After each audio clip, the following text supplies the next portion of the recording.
Well, we are in the losers bracket, everybody. We got Poland against Germany, so another elimination match coming up right now. This is the playoffs. I mean, we are basically getting closer and closer to the finals right now of the Nations Cup 2026. $10,000 on the line.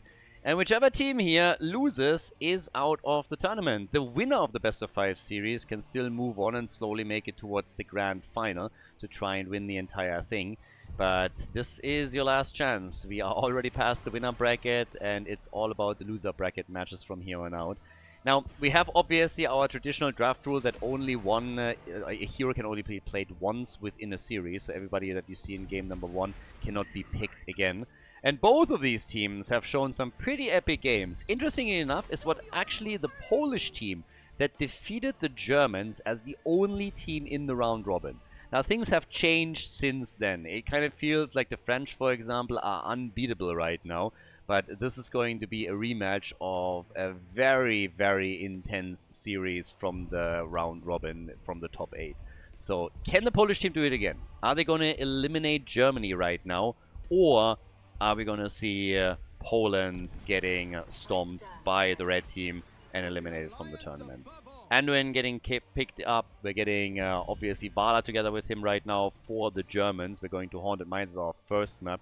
And we've already seen from some other teams, namely the Netherlands, a lot of arrow builds on Haunted Mines. So it stands to reason that outside of them picking up a second support, we're going to get Germany also with an arrow build here. That's obviously the question. For the Polish team, Urel and Brightwing. But yeah, I mean, we've come a long way here. We started with 28 teams representing 17 countries, and now we are finally here in the playoffs and getting closer and closer to the grand final. Whichever team loses here is going to take 4th place, and the winner moves on into the top 3. But yeah, it's wild. It's getting crazy over here. And again, a lot of teams, or a lot of viewers in particular, a lot of people would not have expected Germany, for example, to be in the lower bracket this quickly. So now they have to fight through this. It's kind of interesting when you think about it. The 2 teams that finished at the top of the round robin were 2 of the teams that found themselves very, very quickly in the lower bracket, in the losers bracket. And one of them is now going to get eliminated. Crazy stuff, but it's happening. And we're now going to find out which team takes the lead in this best of 5 series between Poland and Germany. Bans on Gul'dan and then also Garrosh. We're getting Falstad for game number 1, and we have Muradin. One of the heroes that we've seen on Haunted Mines a lot, exception the previous matches, was actually Deathwing, so he was actually played quite a bit too. Keep in mind, this is all played out on the new patch, so Thrall has now been nerfed a little bit. Arthas has been completely reworked. We have not seen him yet. Might still see him as we are going through the games and matches and more heroes are removed from the pool, but both of them are certainly no priority right now. And then we get Mal'Ganis, and we also have Maiev here. So a triple frontline to protect Vala, which technically could put her in a spot where she can go in an auto attack build. We have seen that very rarely these days. It's more of a focus on arrow builds, but there was one game at least where with a double support we've seen auto attacks favored again. Now, as game number 1 starts, our final pick now for the blue team, for the Polish team. Let's see what they can actually do here. Our final pick is Nezebo. Certainly a little bit unexpected as the final choice on the first map, but hey, always welcome. Ladies and gentlemen, Poland against Germany. Map number 1, the Polish team in blue over on the left side. Birchu on Muradin. We got Bronek on Brightwing, Alvaros on Nezebo, Richu on Urel, and Cesabos on Falstad. Over on the right side of the map, it is the German team in red. We got Death Knight on Anduin, the Dark Wolf on Mal'Ganis. It's pretty typical right now for Mal'Ganis to go for Will of Tichondrios with the quest rewards here. Damage output towards the later stages of the game is pretty significant actually, depending on how the stacking goes. We got Blaze played by Azobs, Dino indeed with an auto attack build, Creed of the Hunt on level 1 for Vala, and then Ultralisk on Maiev. That in and of itself is already a bit devastating and terrifying whenever you have Ultralisk on that hero. It usually means that there's lots and lots of action and kills coming. Falstad without frequent flyer, by the way. It's a 2-lane map, you can still go for it here. We've seen it. but he goes for burst damage straight up into a Gathering Storm build right now, whereas Nazeebo went into a Spider build.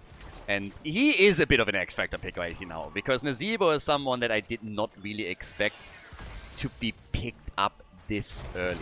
But we'll see how it works. They played it before. It's not like they haven't played Nazeebo yet. We've seen it also as a counter Deathwing, as I mentioned. But in this case, it's actually a quick kill against Mirrodin that opens the map up. So that was a wild one. Coming in very, very quickly and just taking down the frontliner of the Polish team. Last time these two teams played, it was, as mentioned before, the Polish team that walked away with a victory. This is a bit of a different story here, especially since it's also a best of 5, so you really have to showcase your hero pool and how deep it is as well. But we already have a nice start for Germany, as they are getting first blood and a couple of pumpkins connected, after of course initially claiming them. Now on top of this, next attack coming up, trying to make a play for Brightwing 2. Mine's not open up yet. This is, by the way, in the new patch also the fixed map. So this map has been adjusted now. After you collect 55 skulls, the objective closes down immediately. The reason for that is actually fairly simple. Even on the old version of Haunted Mines, after a team collected 55 skulls, their own golem wouldn't get stronger. 55 was the max number to increase your golem's power. The only thing that you did previously with picking up more skulls was to ensure that your opponent's golem was weaker. And this is right now essentially accomplished by the objective shutting down at 55 and your opponent is stuck at whatever they have at that point in time. So this is one of the reasons why the adjustment was made, and it also obviously accelerates your path towards the golem and towards the objective.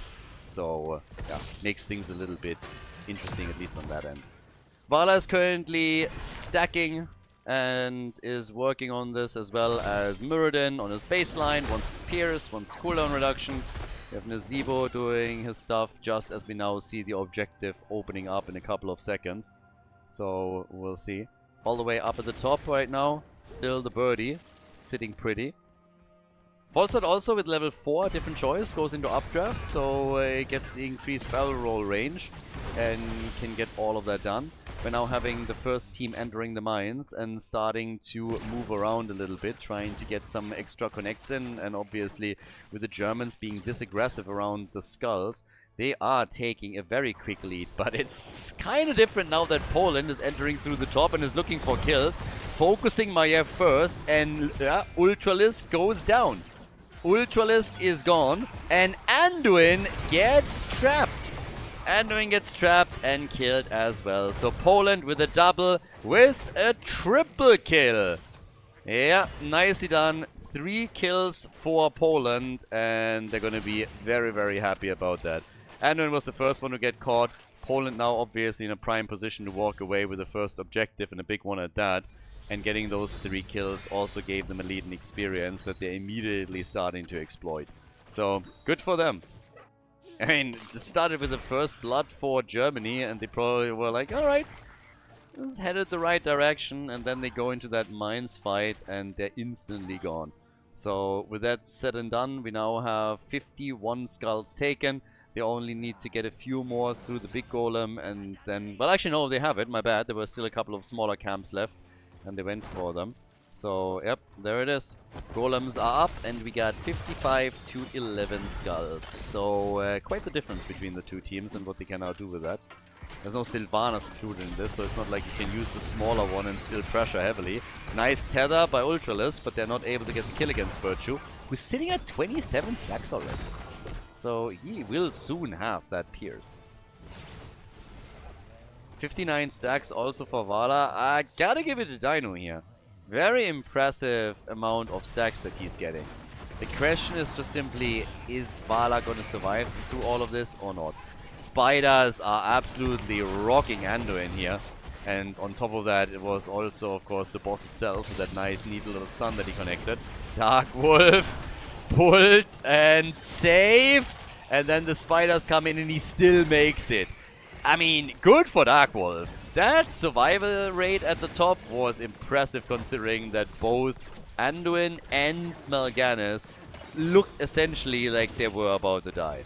So that was nicely done. And then Vala still dances around here.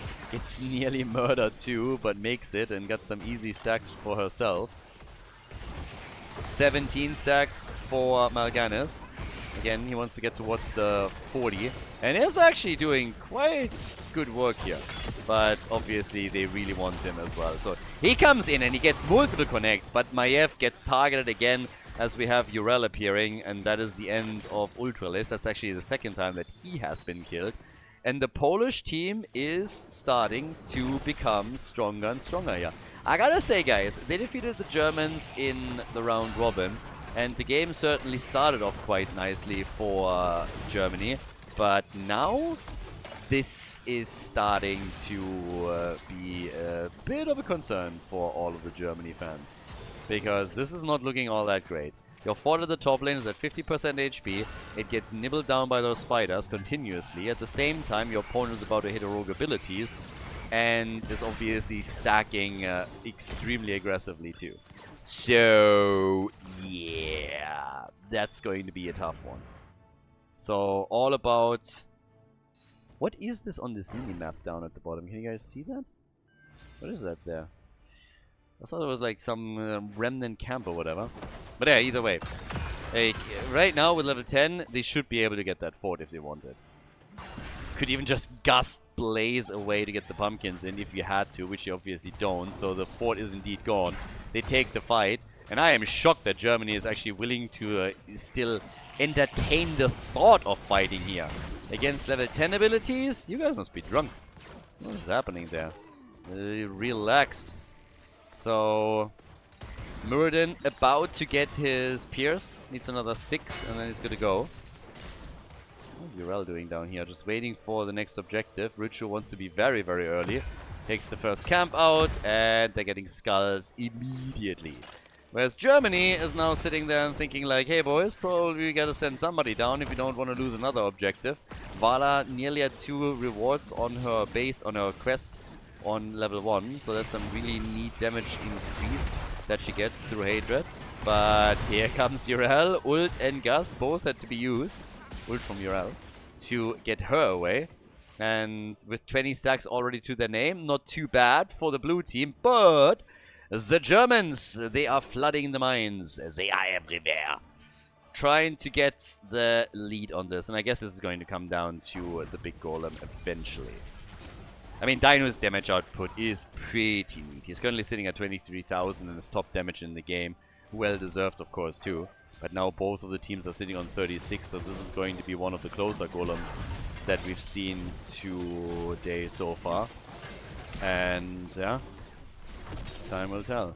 Right now, the attack quickly, and that is Germany with the bigger golem. And he is... Okay, he's out. I was about to say, is he actually going to get insta-interrupted here the entire time and won't be able to get out? But yes, Mal'Ganis escapes. Is by now sitting at 23 stacks. Yeah. And this time Germany has the upper hand at the bottom of the map. Rule of thumb was always you push with the stronger golem. But they want Muradin apparently. They got the light bomb stun. Right wing to the rescue. It's kind of wild to me that Germany is actually defending this. Yes, 36 skulls on the blue team's golem isn't that bad. But if you're sitting at 55, I expected them to try and take out the fort at the top lane. And that's just not happening. Cage is out. And Bright Wing is dead.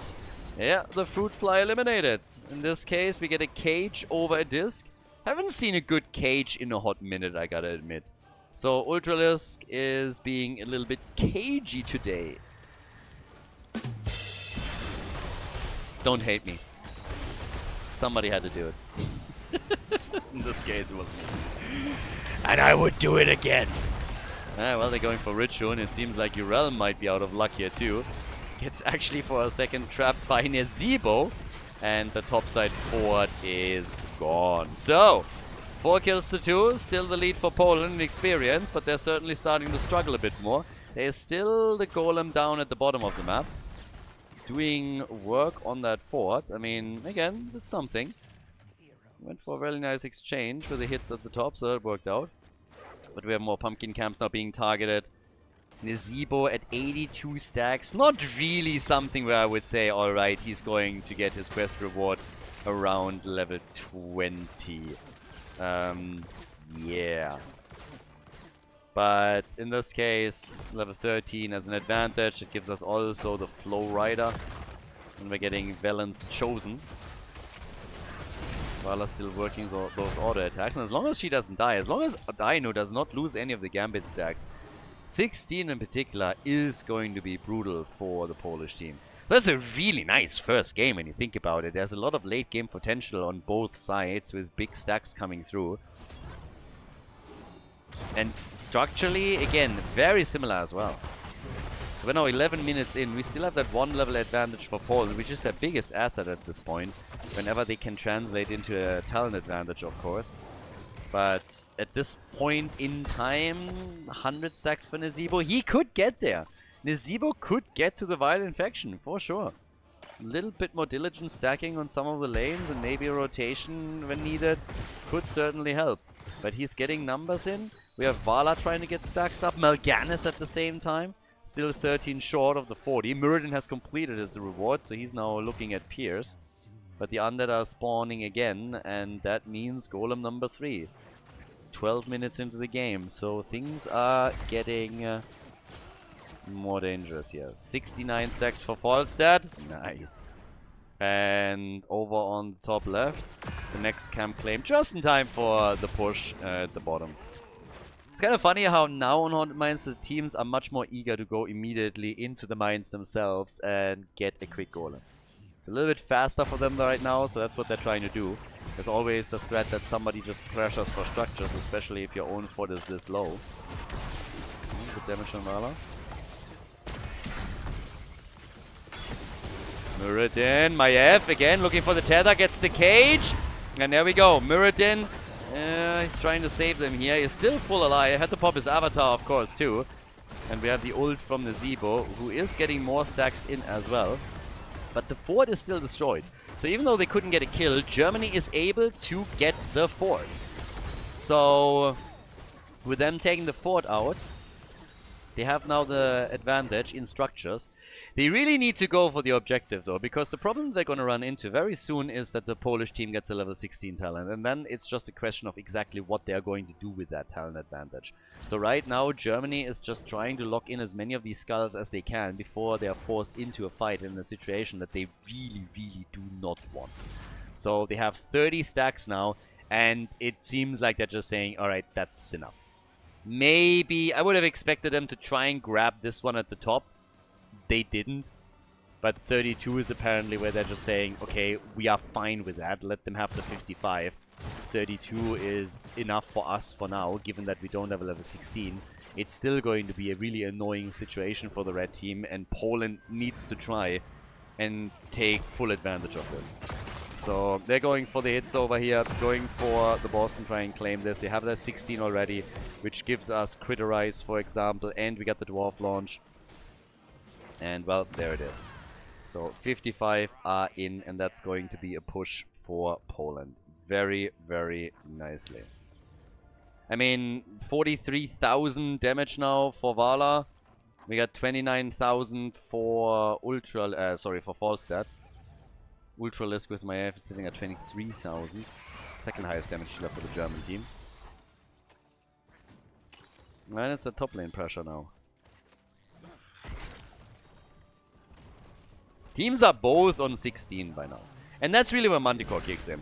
So now it's going to get interesting with Manticore alone already, because you have the double pull with Anduin, which is going to keep you safer. You have Manticore, which should really just skyrocket the damage, particularly against Muradin, who's going to hate your guts. But on the other end, we have Nazeebo, who is going to complete his level 20 requirement. He is going to get Violent Infection. And that could then flip the balance of the game again completely. Nazeebo is currently absolutely en route here. And Alvaros is already getting good value for the team. Has had some really nice zombie moves too. But can now try and go for Violent Infection and make the German team pay. Sisyphus, the cage! Gas gets used right away. Yeah, Muradin obviously in trouble now against Vala. And you can already see that Dino's enjoying this. On level 20 is going to get the range increase. Even more of a tool for him. Zebo maybe right now falling a little bit behind, but since he's only 34 stacks short and will get some on the waves, even if he doesn't quite have it at 20 yet, I would still expect him to delay things and not just simply upgrade the Gargantuan here. It also gets some help in the meantime, of course. We have Falstead on 86 stacks. Not insane, but he has the second quest reward unlocked, so that helps too. The fact alone that they have a global obviously plays a role as well. Haven't really talked about this, but still, it could play a role in the late game. Particularly if you decided to go into Epic Mount, which I do not expect.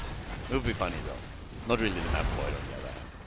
But over here, Muradin again out, and even the pumpkins had to be pushed away here. So yeah, no moves being made on that account. 155 stacks for Nazebo.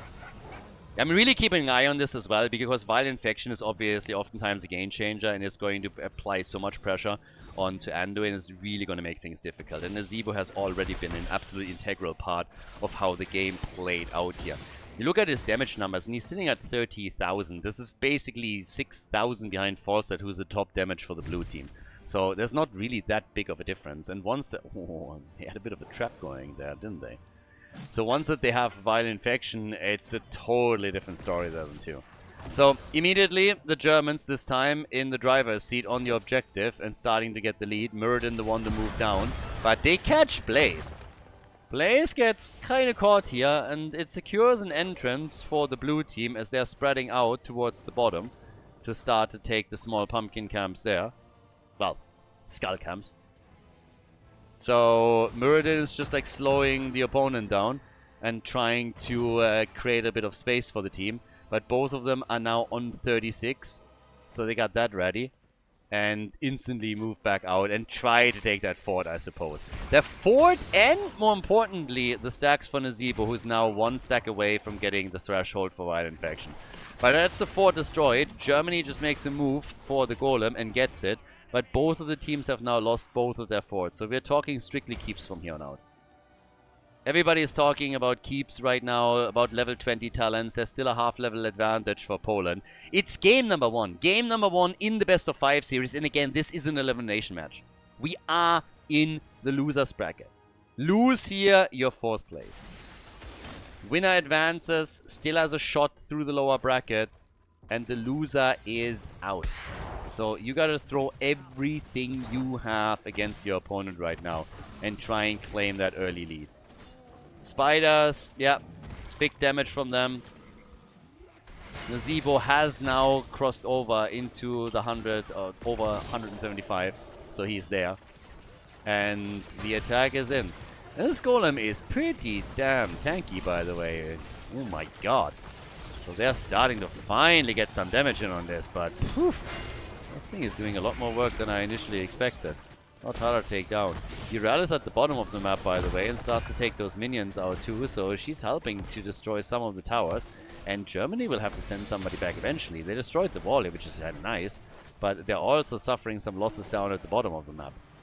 And here comes level 20. So this is going to get interesting with Nazebo in particular. A lot of other tools, of course, too. But right now, we got Violent Infection. And Nazebo, at this moment in time, has 30,000 damage. 30,000 damage for Nazebo. And let's compare that to Falstead, who's at 36,000. Who's obviously also scaling pretty heavily. So this is essentially the situation. And let's see how Nazebo is going to increase his output from here on out. Sensor is in. We now have also the Farflight Quiver. So range increase for Vala.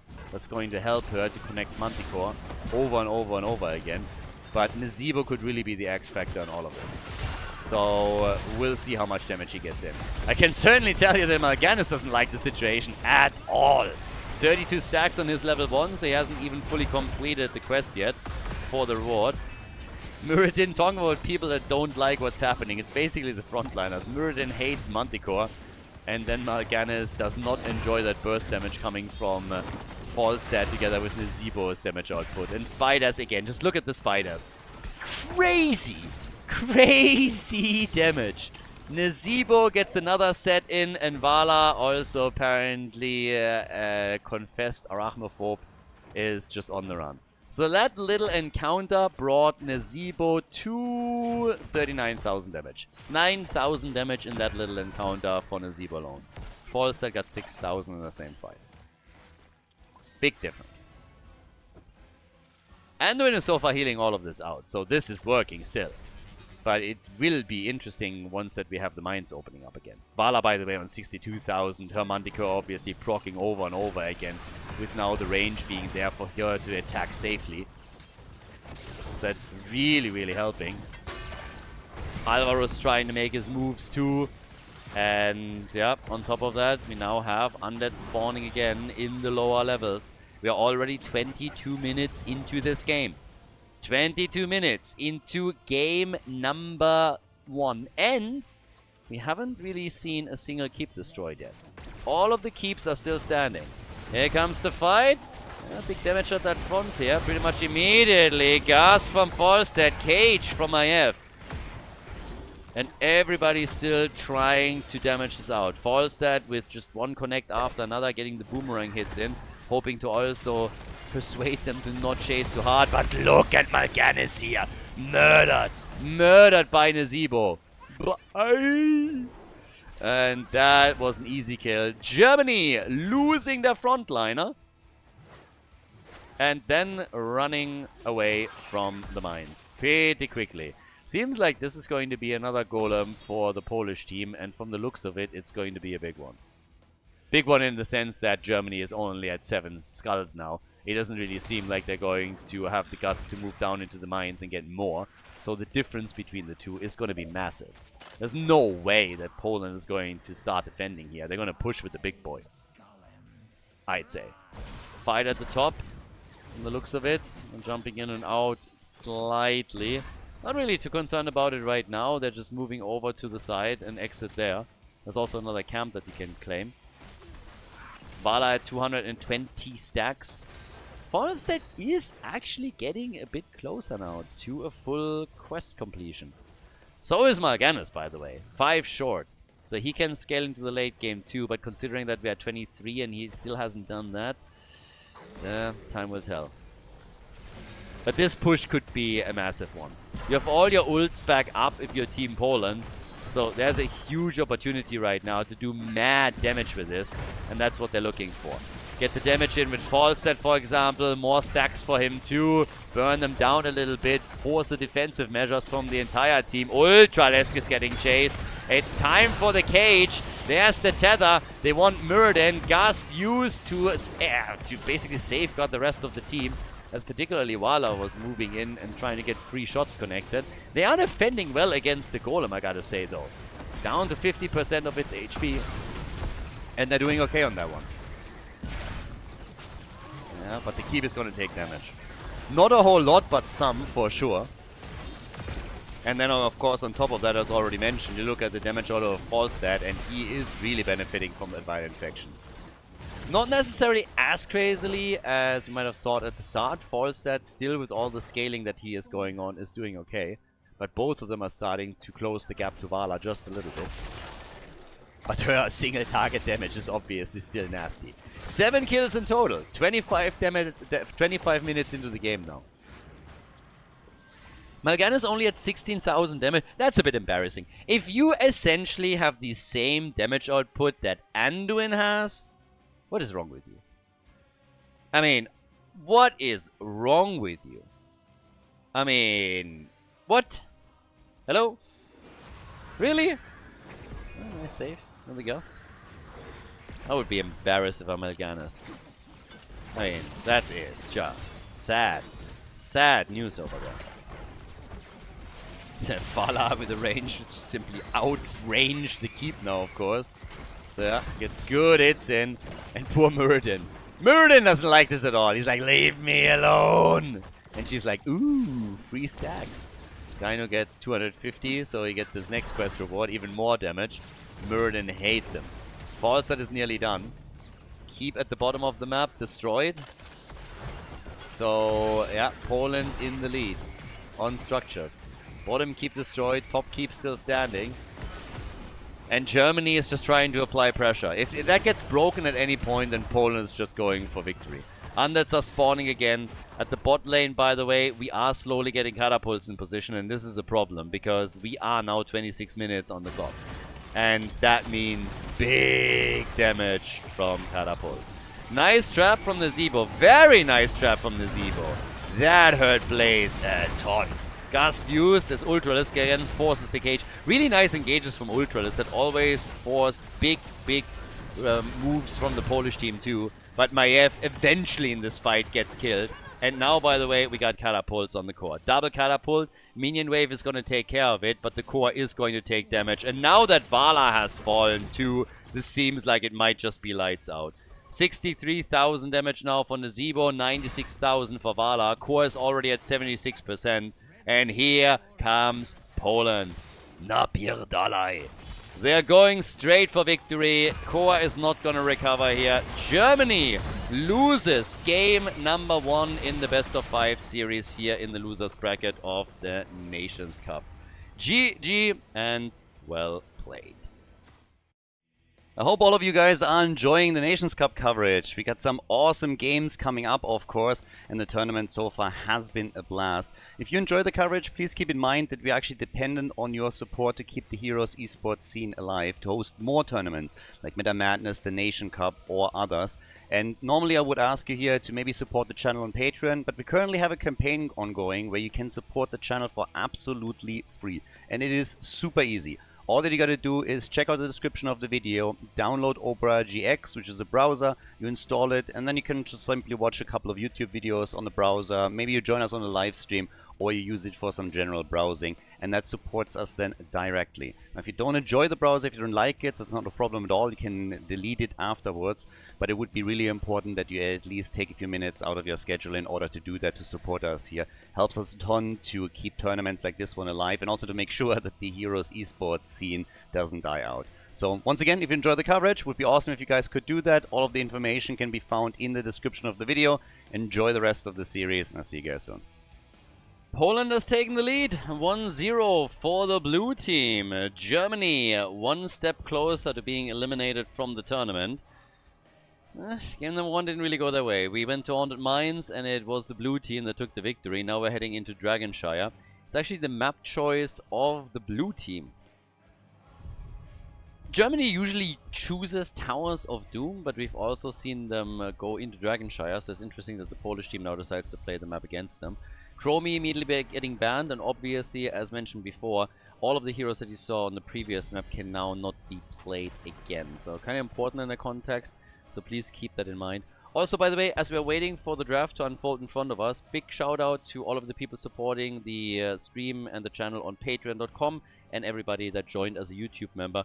Guys, again, Blizzard abandoned Heroes Esports 7 years ago, hasn't really done anything since for the scene, and we've been hosting tournament after tournament. I mean, I have thousands of games right now of Heroes of the Storm tournament coverage on the channel. We've created hundreds of tournaments, and all of that wouldn't have been possible without your support. So thank you very much to everybody that's already supporting the channel. Keep in mind, we now also have some exclusive content slowly ticking in for the YouTube members and for the people on Patreon. If you want to support the channel, if you want to help us keep Heroes Esports alive, it would be awesome if you would consider doing that. There's links in the description of the video, or you can just go directly to patreon.com/Khaldor. This is the best way. You can also join as a YouTube member, of course. And yeah, thanks a lot to all of the people that are already doing that. It's really appreciated. Thank you, guys. Dehaga is a first pick on Dragonshire, and then Sylvanas and Rhaegar for the Polish team. I mean, honestly, with Sylvanas, you can really do a whole lot here too. Not only when you get the Dragon Knight and you're trying to get even more momentum, but also just to show raw damage output that she's able to contribute. If you go Mind Control, you can also just simply get some CC chains going with her. Dehaga, Genji, and Nubarak now on the side of the German team. And with Dehaga, you still control the flow of the game a little bit, in the sense that you have a top lane position that easily can transition down to the bottom of the map, force a 5 versus 4, and take a victory there. But yeah, We'll see how much DHK is going to be able to hold the Shrine control at the top in general. And also if Team Poland is trying to react with a global pick for themselves, or if instead they're just going to accept it and play around what the side laner can bring in.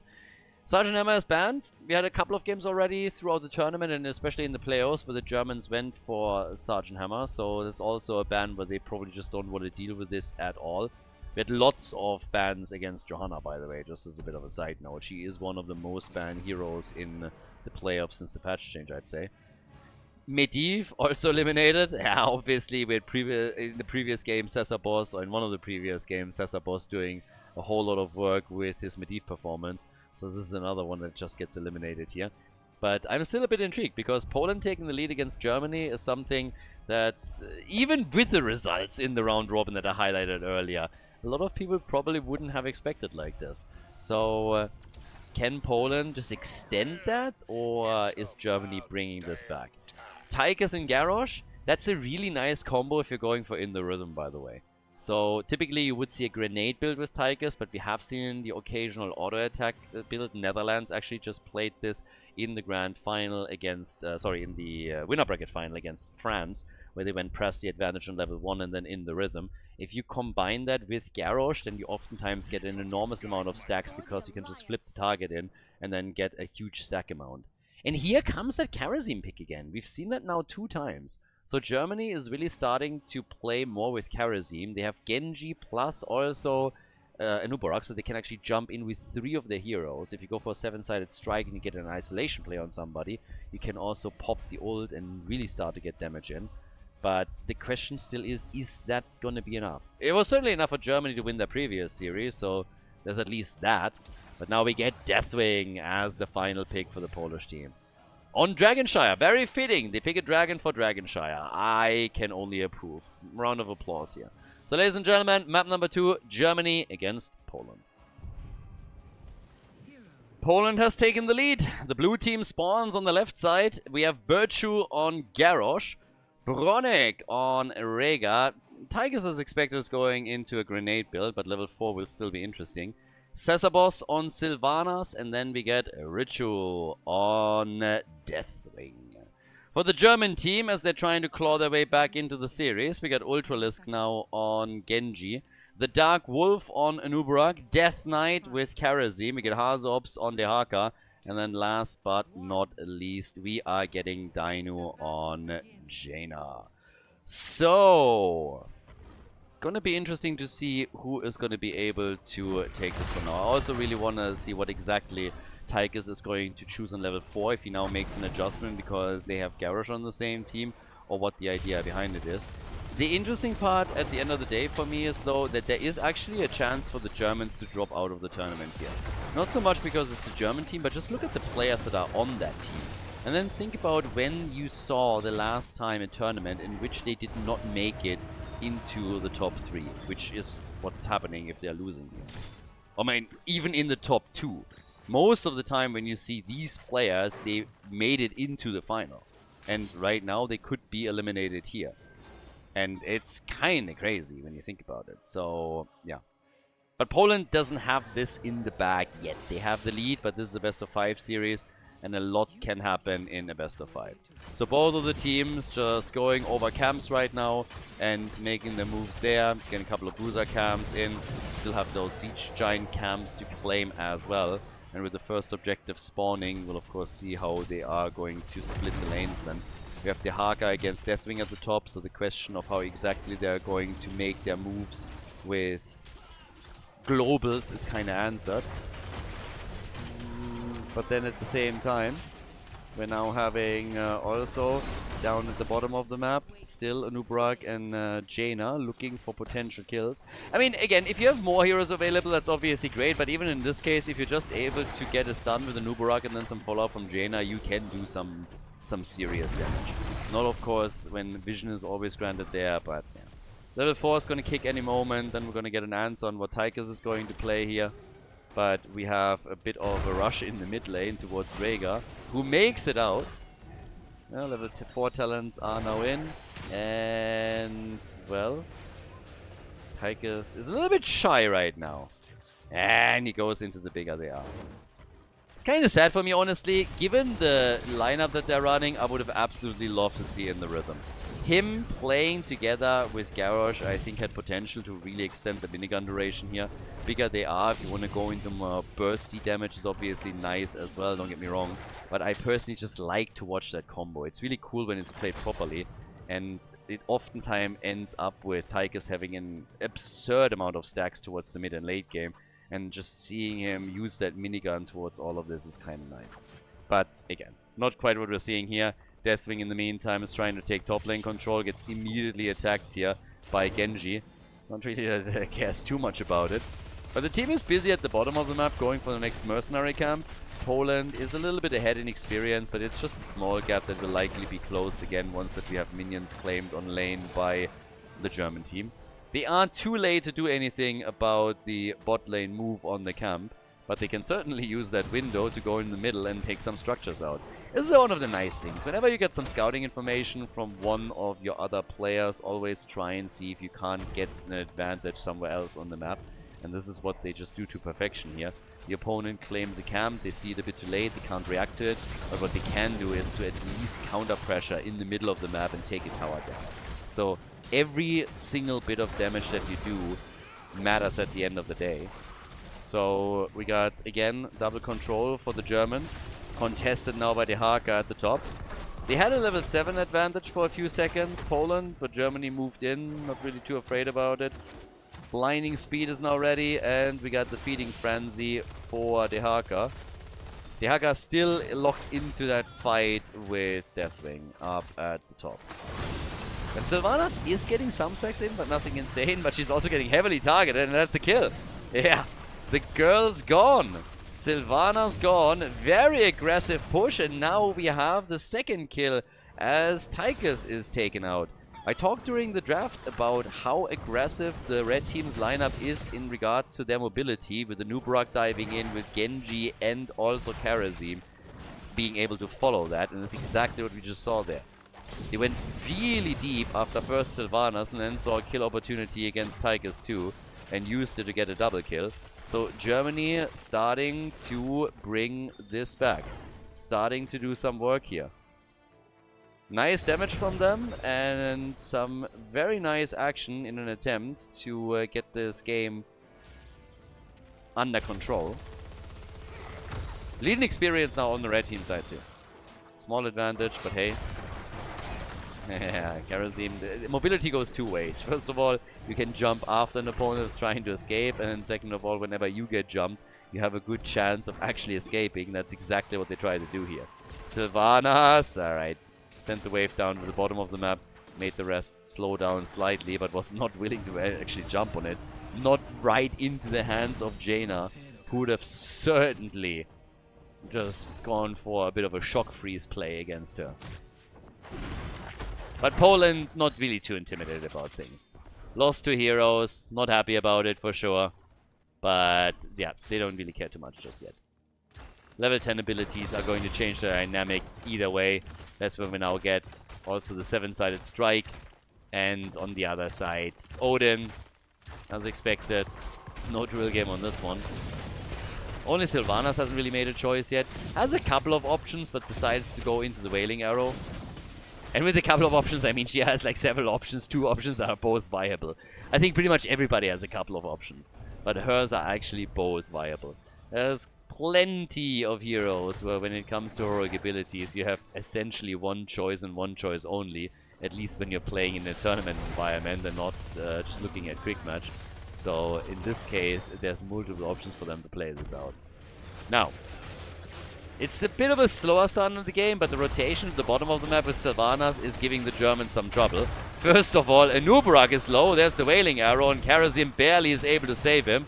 Now we have the Haka coming in. They did damage on the fort, but Sylvanas is gone, and now it's the end of Tychus. They get 2 kills here. Sylvanas gone, Tychus gone. They want more. They lose Jaina, though. Very nice play by Deathwing, and damn, Karazim gets murdered as well. What looked like a fantastic start for the Germans into this fight all of a sudden turned against them. Ultralisk is going to get the Dragon Knight. That's good news, I guess. And they don't even lose anybody down at the bottom of the map. The Dark Wolf was still able to escape. So Germany still with a win. It's a kill for a kill, with Deathwing making an absolute stellar play. But the important part here really is that even after the trade, we are still seeing Germany with an objective. So they walk away with the better outcome. So great for them.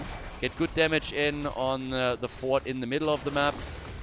And now, of course, while they can't take the entire thing down, they have a lead in structures that they could exploit later on. Still fairly even. Those 7-sided strikes against someone like Deathwing are massive, of course. Absolutely massive. Yeah, that really worked out nicely for them here. Couldn't get the kill, but boy, Deathwing was for sure in trouble in that situation. So, with that said, level 13 talents will soon be ready. Deathwing is still holding on to the experience at the top lane. He's now moving down to the bottom of the map. Not to help out here. There is still that fort that is really low. I mean, both teams now have one fort that is essentially about to be destroyed, but nobody has been able to go for it completely yet. 13 talents are ready on both sides. And now we still have to play here with the next set of Siege Giants. 13 on both sides. So the play out at the bottom of the map for the next camp. And Germany is actually not even checking this. Yeah, they're absolutely not going for this. They are trying to go for Deathwing, I suppose, who is very unimpressed and just simply takes to the skies. Ignores the riffraff on the ground. Just says like, yeah, boys, I don't care. A real dragon is not bothered by a couple of scrubs in a shrub. So, yeah, Deathwing just moved towards the top and is like, I don't care. So the camp is actually claimed by the Polish team. Still, slight advantage for them. It's identical. They're even in experience. But the next objective is coming up, and this could, of course, change things again. If you just look at the raw numbers, we have now 16,000 damage for Genji. He's the top damage dealer in the game on hero damage. And then Tigers in the number 2 spot. But nothing that really forces things too much yet either, on either side. So, yeah. And now down at the bottom of the map, it's mostly about the camps. I mean, it's honestly just small skirmishes and little fights that we have here. Sylvanas a little bit different. Cesarbos is trying to get away from this, but he's likely going to get killed. I mean, damn, he was all over the place there. Dodging out on the ult from the Haka, dodging a Tong, or initially he actually got sucked in by it. But that was a great pickup from Germany, but it could have backfired too. Cesarbos was on the run here the entire time, and he actually did pretty okay, at least at first, trying to field that escape. But good kill for Germany. Really important kill too. Genji is, thanks to that, getting more damage in at the top as he's pushing right now. So that's already working in their favor. Good for them. Dragonite is claimed, and this is obviously Dragonite number 2. So another nice, neat little move for them. And with level 16 a bit closer for the Germans. Oh, Deathwing gets killed as well. Yeah, that kind of hurts. If you lose Deathwing all of a sudden and then level 16 kicks in that exact moment for Germany, there's still a Dragonite in play and now they can pressure you on multiple lanes, then you know that you're in trouble. So this is really a bit of a dicey situation for Poland to be in. Germany is certainly trying to make a comeback in the series here. They go for Garrosh, they drop him as well, and this is kill number 7. So things are very, very quickly starting to shift here, and it's definitely shifting against Poland. The blue team is now losing more and more ground. They already lost one fort, they're going to lose another. Rega is also gone. So the amount of kills that we're getting here is just exploding. Germany is taking a massive lead on this, and it's starting to become a real big problem for the Polish team, who are just struggling all over the place trying to make this work. And trying to somehow come back. At least they now have level 16 talents, but they're pinned down in their base more or less. They have one last fort at the bottom of the map, which is for sure the next target for the red team. But Poland needs to stabilize here if they want to have a shot at a 2-0 advantage. And it's not looking that great. But again, if they can maybe turn this, maybe Sylvanas is able to get a good wailing arrow out. We'll see. Currently it doesn't really look like it, but hey, We've seen crazier comebacks. This is a series that I expect to go over more than 3 maps, on the other hand. 100%. I mean, again, this is kind of what the series deserves in the first place. Germany, much more patient now, too. Level 18 for them already. 1 level advantage. They're right there. They're right there, and they have a lot of map control. Looking at that bot fight, looking at an opportunity to dart in, maybe get that 7-sided strike connected, and of course they can play their global card. Do that at the top lane right now. Deathwing still in the skies, waiting for a superhero landing. And the objective is popping up again. Deathwing is claiming the position against the Haka at the top. Going for the big fire breath and burning everything to a crisp, as now Germany is trying to go for the camp at the bot lane. Virtue, if they are actually... They slow him down. They might catch him here. They might catch him. 7-sided strike and then a last-second Indomitable to make sure that a Nubarak does not connect the stun. That got spicy. If he gets caught there, he is gone. So, yeah. Gotta be real careful. And the Haka is now on his way to get the objective. And, well, there it is. Actually, they're getting Genji in. So, Ultralis takes another Dragon Knight. Poland is really suffering. They are absolutely lacking control here. They have no way to get any resemblance of control back in this game currently. It's a tough one. It's a really, really tough one that we have on our hands right now for the blue team. And I honestly don't know how they can bring it back from here on out. We have 23,000 damage for Genji. Doesn't really look that crazy, but it's 8 kills to 2. The damage numbers that we have on the German team are not that insane. It's just like the coordinated efforts that they have and that they then push out on a single target is too much for the Polish team to handle. Or at least it was so far. Dragon Knight is helping them to take another fort down at the bottom of the map, and to make matters worse, here come level 20 talents. That's a Storm talent advantage for Germany, which is obviously a huge problem and will force Poland to play even more passive and not engage into any of these fights. I guess the goal for the blue team is now to simply get their own level 20 and then try and fight it out from there. But good luck with that. That's 1.5 levels that you have to bridge. And of course, you have the, let's say, advantage of being pinned down in their base. The experience is, so to say, coming to you. But this is still very uncomfortable. And I also don't see a whole lot of scaling into the late game where it's just so strong that I would say, okay, this is going to tip the scales immediately. You have Sylvanas, of course, with a chance to complete her own quest. Maybe they can unfold a CC chain here at some point, but it's one way or another going to be really difficult for them. I mean, Deathwing at the top lane is slowing this down too. Not risking anything. There's no moving out. There's really just playing this slow, playing this patient, and making sure that they are having not even damage on the structures. It's just all about keeping the experience there and ensuring that the lane does not get pushed out. If he takes this out with any kind of like skills here, then their own minions are moving out, and this is where they want the entire engage to happen. Wave after wave is supposed to collide there, so that Deathwing never has to move away. Because if he moves out onto the lane, it's much harder for him to take the experience safely, and he opens himself up to attacks from Team Germany. So they nearly have level 20 now. And yeah, then we'll might see something with those level 20 talents. It's gonna be ready for the next objective, so that's the good news.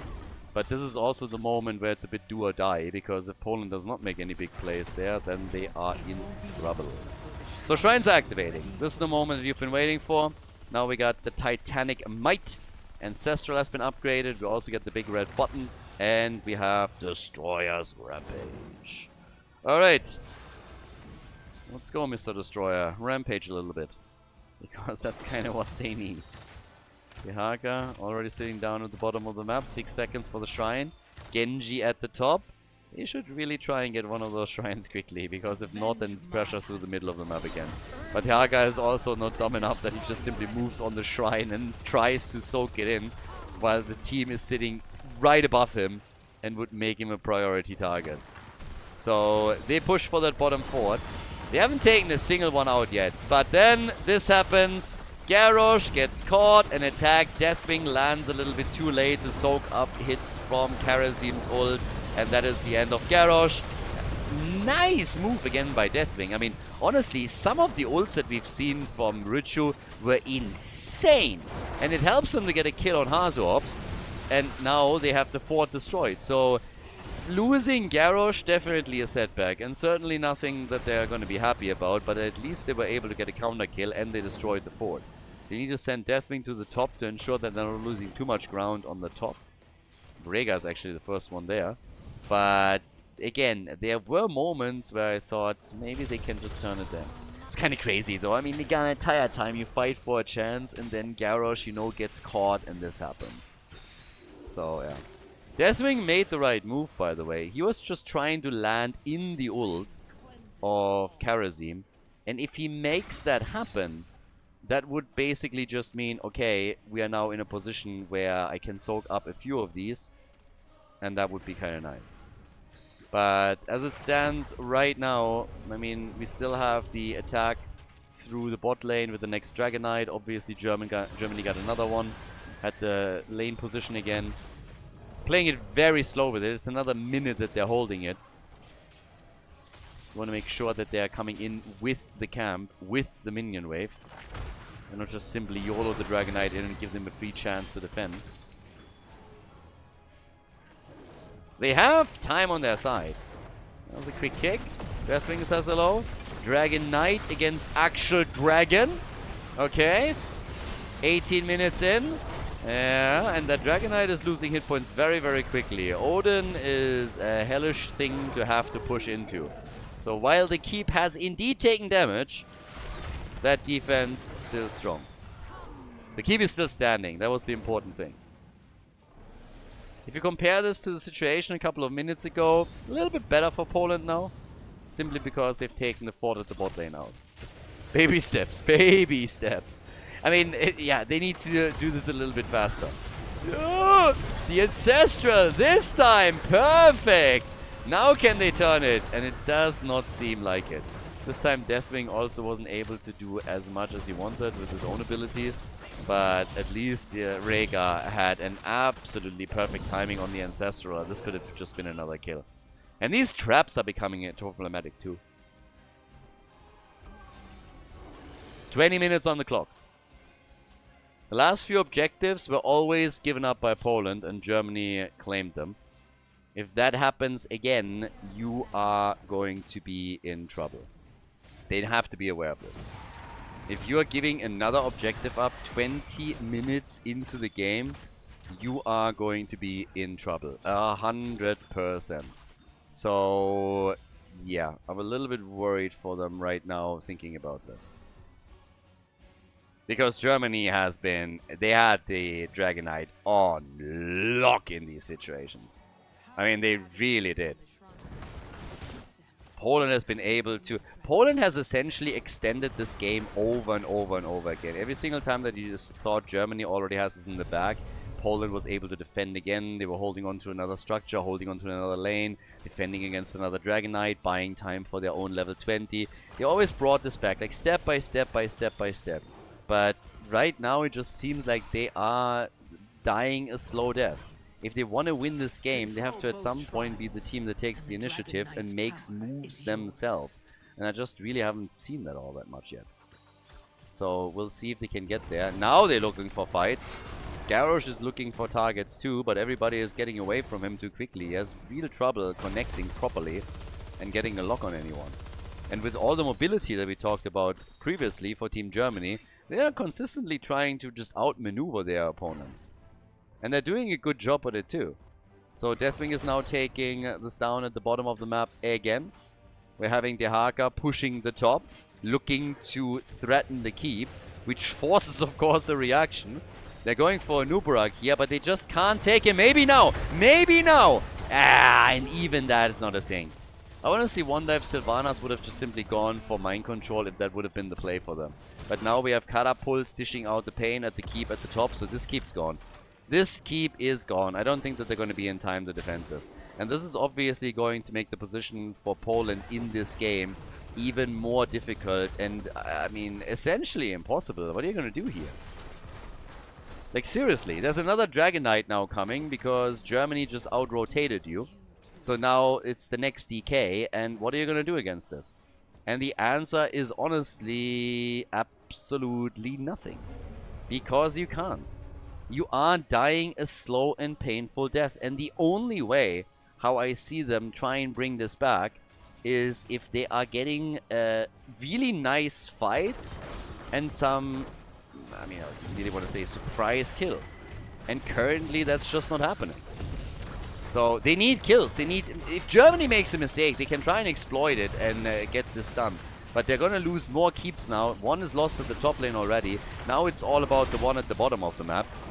The Dragon Knight is doing its thing, and the keep's gone. And Germany is even falling back. They're not even trying to go for the core. They're just like, we're playing this slow. We can play this as slow as we need. And why wouldn't they do it?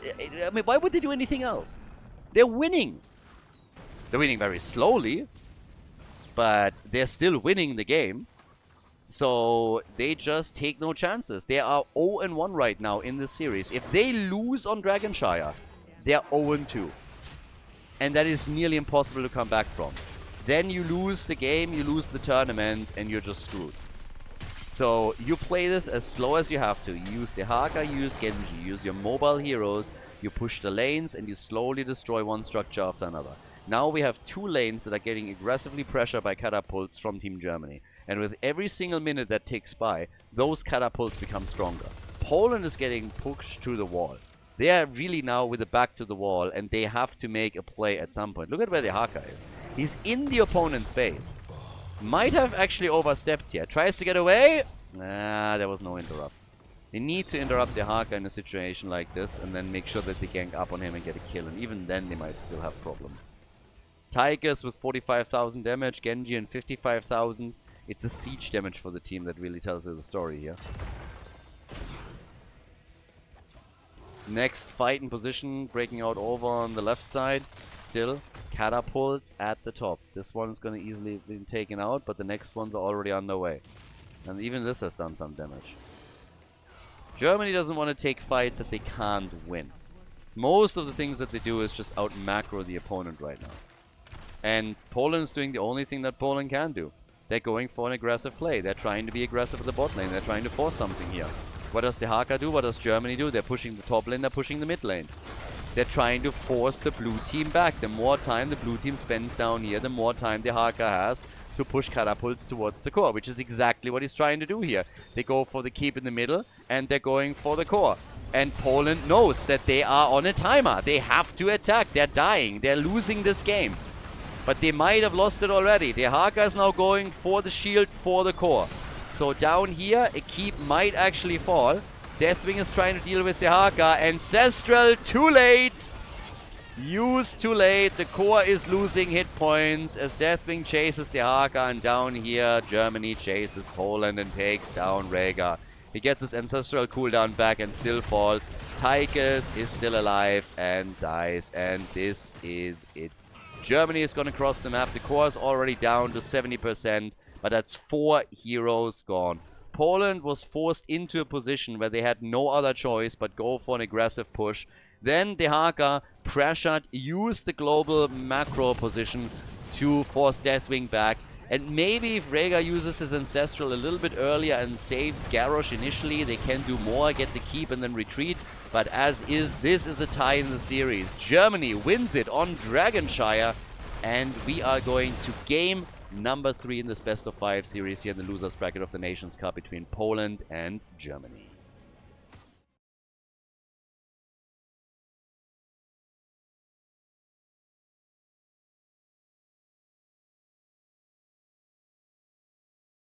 Well, Germany certainly brought it back. So, scores 1-1, and that means 20 heroes are now banned. Right as we start the draft, those 20 heroes are out already.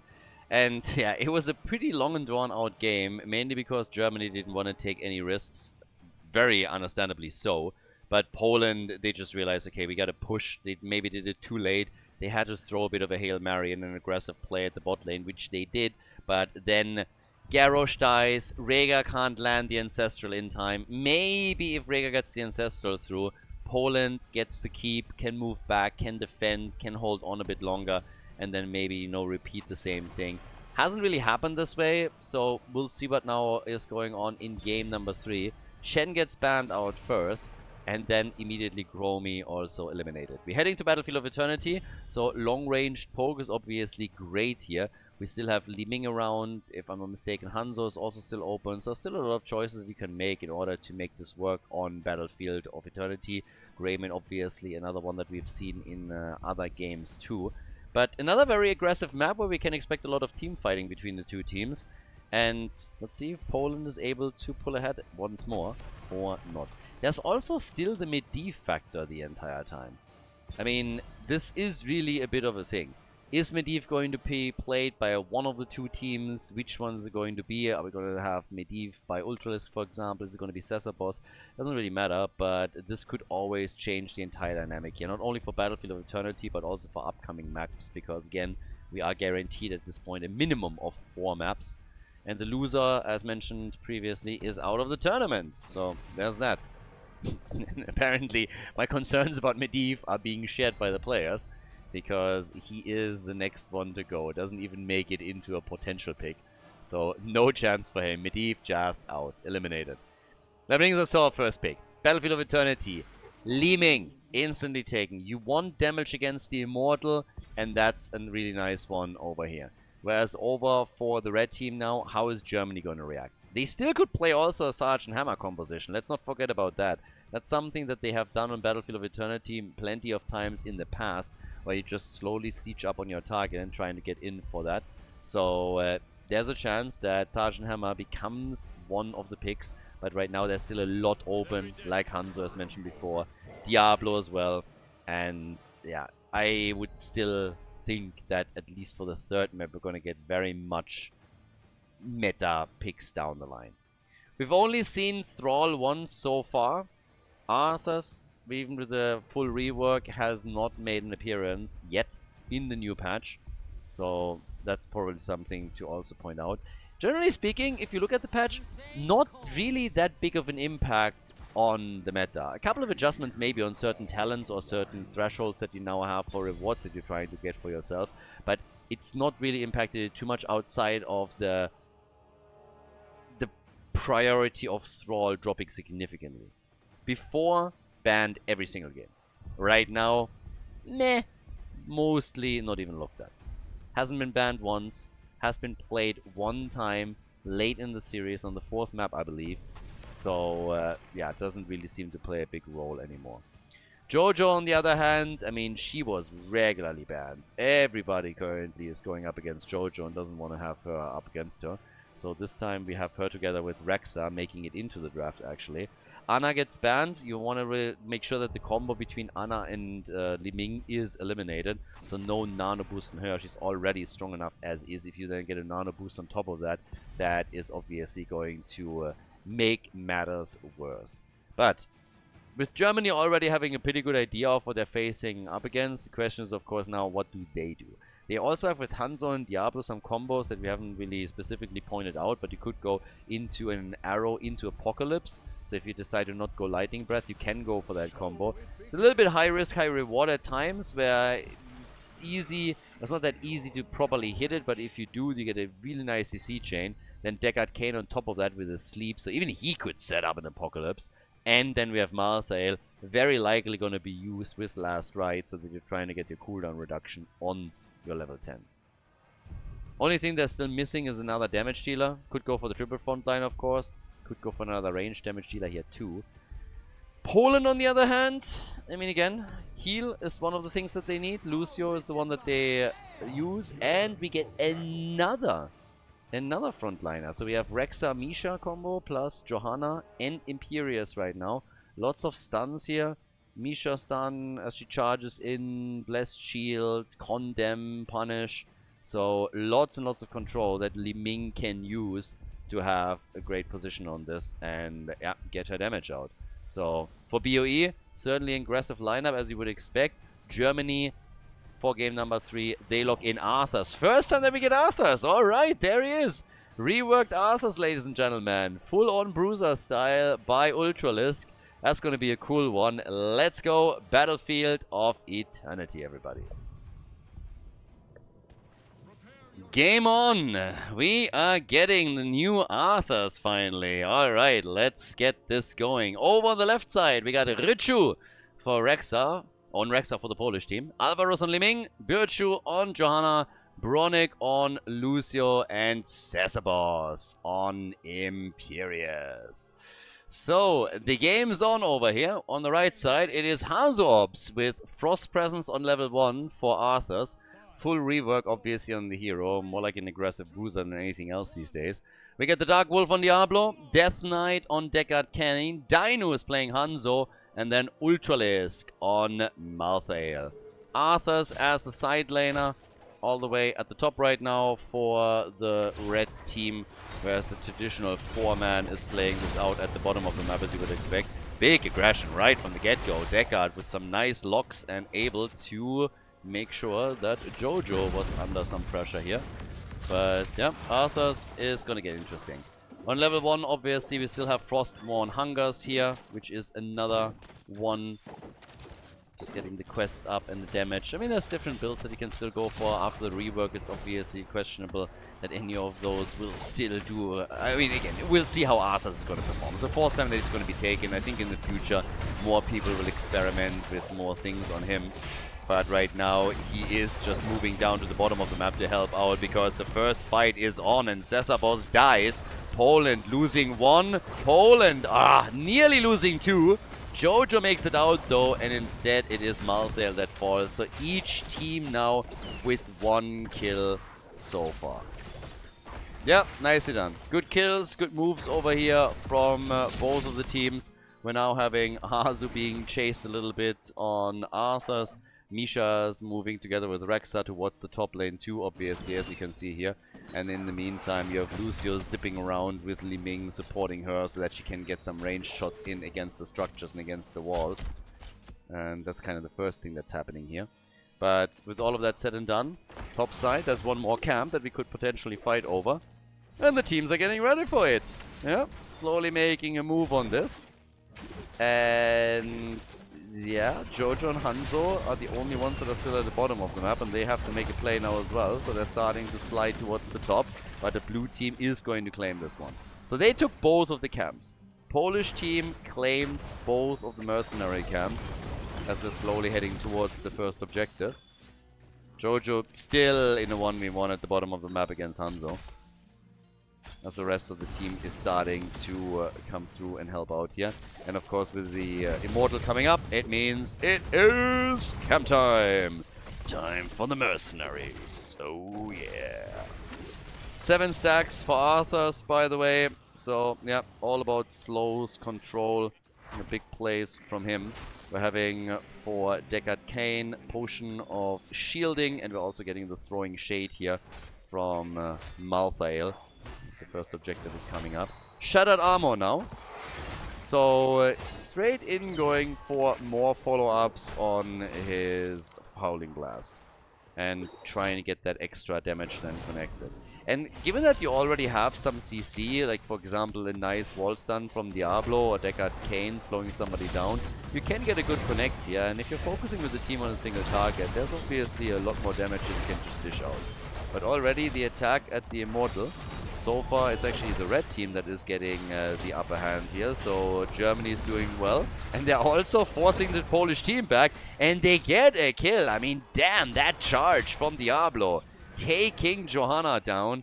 Diablo with a big move and then a big kill. Halftime show victory is also guaranteed. And this is by a big margin on top of everything else. So that is looking great for Germany. And as you can see here, they're easily taking the objective. Now a little bit of credit over to the Polish team. They mitigated the bleeding to an extent. So it's a 50% shield that we're talking about. But somehow the blue team thinks it's still a great idea to fight over here. Not sure if I agree with that. Alvarez wants resets though. Nearly gets them. Here's the stun. And yes, Malthael is actually gone. Li Ming comes in with insta damage as Jojo is chasing the opponent down a bit more. Cesabos had to retreat. Imperius was very, very low. But good on the Polish team. Losing the objective, yeah, not really that great. but then coming in and getting that much damage connected and able to get a kill on Malthael, fantastic. 2 kills to 2, slowing the Germans down just a little bit. And that's level 7 on both sides now. So the wall gets destroyed, pretty much, and that's about it. So not really a whole lot more that they were able to do with that. Down here, the camp is still under focus. On level 7, by the way, it's the Icebound Fortitude still that we're getting here.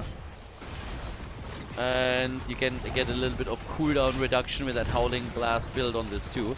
Really nice ability, survivability that you can get with this. Arthur's obvious. Oh, beautiful. Lucio. I mean, primary target right there. And Arthur's just says, yep, thank you very much. I'm going to take that one. A little bit of a kill steal if you ask me, but hey, still counts. So, yeah, doing some work on this. But again, with the quest over here, so permanent attack damage increase is always kind of nice. One of the things, obviously, with this just means that you can, towards the late game, really do damage. I mean, yeah. Can get a lot done if you very diligently play that through the entire time. But it's also, it demands a bit of a long game, and also means that you have to make sure that you have a lot of, space. That your opponent doesn't interrupt you the entire time. If it's really enough to add up and make a big difference, I mean, we'll see. He's currently working at it, but we're now 6 minutes in at 15 stacks. So we'll see how much of a role it really plays in the later stages. For now, everybody is just walking towards level 10 abilities. We have the second objective, of course, coming up. A ranged build for Li Ming as a side note, so we could again get Glass Cannon as a build. No Calamity here with what they're running. Instead, we have Seeker on level 7. And top side, yeah, still trying to go for Misha, and... Oh, clutch. That was nearly a kill here. But the objective is now up, and immediately the Polish team is again getting attacked as Hanzo is doing what Hanzo does. Utilizing his level 4 talent to absolutely crush that hit point bar. Yep. Totally crushing it here. But this time we're having some counter plays from Poland. So Poland is in a spot where they didn't quite win the halftime show, but they got pretty darn close. It's essentially a 50-50 this time. Arthur's still playing with the minions down at the bottom of the map and trying to increase his attack damage even further. Now, while that's the thing, we're now having level 10 abilities on both sides, which gives us also the Army of the Dead again. So, that has been changed too. Again, most of the abilities on the side of Arthur's have been changed, at least to an extent. But now that we have the next big fight, and with heroic abilities, the momentum and dynamic, of course, has changed significantly. We have again another Howling Blast Connect, working on that level 1 talent for Arthur's. Ultra listing at that side, getting speared, getting attacked. They're moving in, and Malthael is gone again. These are the quick hits from Li Ming in particular that make it really difficult for the squishies to survive. We have a reset. Alvarez comes in, they're trying for a kill on Diablo. Good arrow from Hanzo, delay things, but Diablo is still low and he falls. Lucio dies, Diablo dies, Misha is gone, and this is carnage. Caesar Boss gets crushed as we have Dino going in with big hits. Malthael is coming back, but Poland on the back foot. Once again fighting for the objective that they are about to lose here. Arthur's, when it comes to side lane damage, by the way, not really looking all that great currently. 8,000 damage. That is the lowest amount of damage out of any hero in the game right now. Siege damage, different story. And again, he's been focusing obviously a lot on the minions. That's all what the baseline there, or the baseline's centered around. But still saying, when it comes to like the raw damage in the team fights, nothing really to write home about just yet. Top lane. Well, they might actually be able to get the fort. If they're aggressive around this, with Arthur's now potentially moving in from the side, they could technically try and go for it. Li Ming with the damage. Last rights. No kill. Some Howling Blast connects though, and Arthur's is the one getting a big arrow. Beautiful arrow. And it costs Lucio his life. Misha is gone. Imperius is gone. And that is the end of the top side fort. But yeah, that one was very, very nicely done. The arrow connected, and then also the Immortal chipping in on this. So yeah, they get the kills, and Germany now in full control, at least for now. Roughly a level ahead, 3 kills ahead. They can go for the camp and take this with ease. So this is looking better and better for them right now. Taking that fort out was also an important step, having the level 13 advantage, of course, too. Now more Howling Blast focus that we're getting from Arthur's. So the stacks are kind of important. You get more damage increase now. You all work through the baseline, and the talents increase the damage further, as you can see here right now. So even more important against heroes under 50% health. But it's all about trying to get a bit more damage out of this. It's all centered around what you're doing with your baseline. And then, of course, the focus is we need to just like disable targets, trying to make sure that they're getting that extra CC, and then use it also to increase damage through the level 4 talent. But yeah, at this point, we're having the next quick hits coming in very, very quickly through Hanzo! Nice arrow! Good reaction though from Lucio.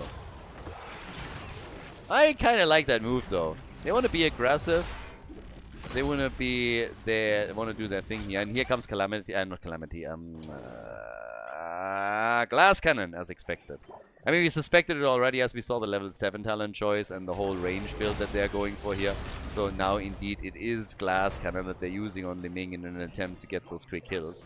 And also stay at a safe distance while they're poking against the Immortal. It's going to help them even further. Arthur's getting focused. Pops the army. Tries to get out. And gets a Howling Blast. Nice connect and good damage against the 2 that he was able to target. Also completed his quest on level 1. So, yes, also an important one. Increases the Death Coil utility a little bit.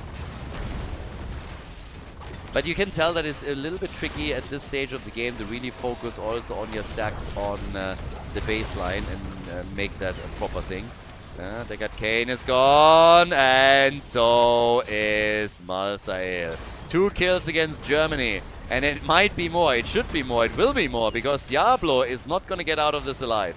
Hanzo is trying to assist him a little bit and take down the Immortal, and that's just not happening. So Diablo is gone too. He at least will be back, but that is now 7 kills to 7 in total. And Poland again with some big plays. Arthur's is slowly increasing his damage output, by the way. He's at least now surpassing the 2 healers. Good for him, at least that's a thing. But yeah, it's more again about the late game. A lot, as I said before, hinges on his baseline and how many stacks he got for that. If you have a long game and you very diligently stack your baseline quest, then everything else that you pick up there is going to benefit. But it's really a scaling issue. Very much so a scaling issue at this point. So, well, for now we have the halftime show easily in the hands of the blue team. Poland has done a great job after they got those kills. And it seems like Germany is just going to let them have them. They're trying to slow them down a little bit on defense, but they don't have they have nobody at the attack to try and take this out. They seem to be focused on the team fight more so than anything else, or trying to force Poland back, which at least for now has succeeded. So Hanzo can slowly step over towards the Immortal and at least get a few arrows connected. Arthur's is still going onto the lanes, stacking also his baseline, as expected before. And, well, it's all about control right now. Let lane control going again. Play around with that a little bit. Right now they're also moving in on the Immortal once more.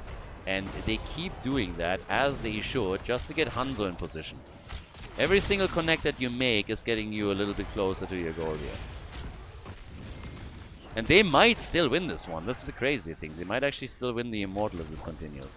Now, obviously, Poland is poking too, and it seems like they are now committing. They are now moving in. They want this. Howling Blast out from Arthur's. Once more, Misha up at the front. 16 talents in for Germany. They got the lead. Nicely done as the arrow of Hanzo connects. Lucio saving the team. Connect on Arthur's. They're trying to turn it, and Hazuops gets killed. Hazuops is dead. Death Knight moved in from the side. Needs to be very careful here. But the last rights on Imperius is finally resulting in the stack for Malthael as he gets murdered. So Malthael is on one stack. They were able to take Imperius out. So good move there. The attack is certainly not over. For example, Jojo, mega low, tries to escape as the target is again Diablo. And even with the potions from Deckard Cain, he can't survive. And this time he is down for the full duration. And Deckard is unlikely to make it either. Jojo sucked them both back in. They go for Deckard Cain, they go for Ultralisk. Germany wins the Immortal but loses the team fight big time. I mean, big time. Germany currently has absolutely nothing on the map. So that Immortal should not be able to do a whole lot. Well, they don't have anybody defending except for Imperia. So if they really want to make this work, they need a few reinforcements down there. Or this is not going to go all that well. So yeah, they need a few more heroes at the bottom of the map for sure. And that fort is lost. Defense wasn't ready for that yet either. 65,000 damage for Hanzo. And we got 46,000 for Li Ming, who by the way is the only one on the blue team that hasn't died yet. We have actually in the entire game only 2 heroes that have survived everything so far. And that is, well, Hanzo and it's Li Ming. So yeah, 2 of the damage dealers here. And in the meantime, we're now having 11 kills to 10. So it's a very kill-heavy game if you compare it to some of the previous maps that were played in the series. Still both of the forts standing for Germany, by the way. The red team has done extremely well in structures. So a mad lead for them on this. Something that Poland wants to change with the aggression at the bottom of the map that they're currently showcasing here. So they're starting to make their moves on that. And, well, I guess we're going to see if they can actually play this one out properly. All the way towards the top. Ultralisk. Yeah, also has to be a bit careful. Because that rotation is certainly going to come his way. They immediately go for Jojo, though. Trying to get an attack in there. And with only 1 stack on the last ride, it's also not really a cooldown reduction that is going to do a whole lot for you. That's another problem, obviously, to also consider. Now, again, it's level 18 versus level 18. Still a little bit of a question mark on how this is going to go on the next few fights. Poland is losing more ground.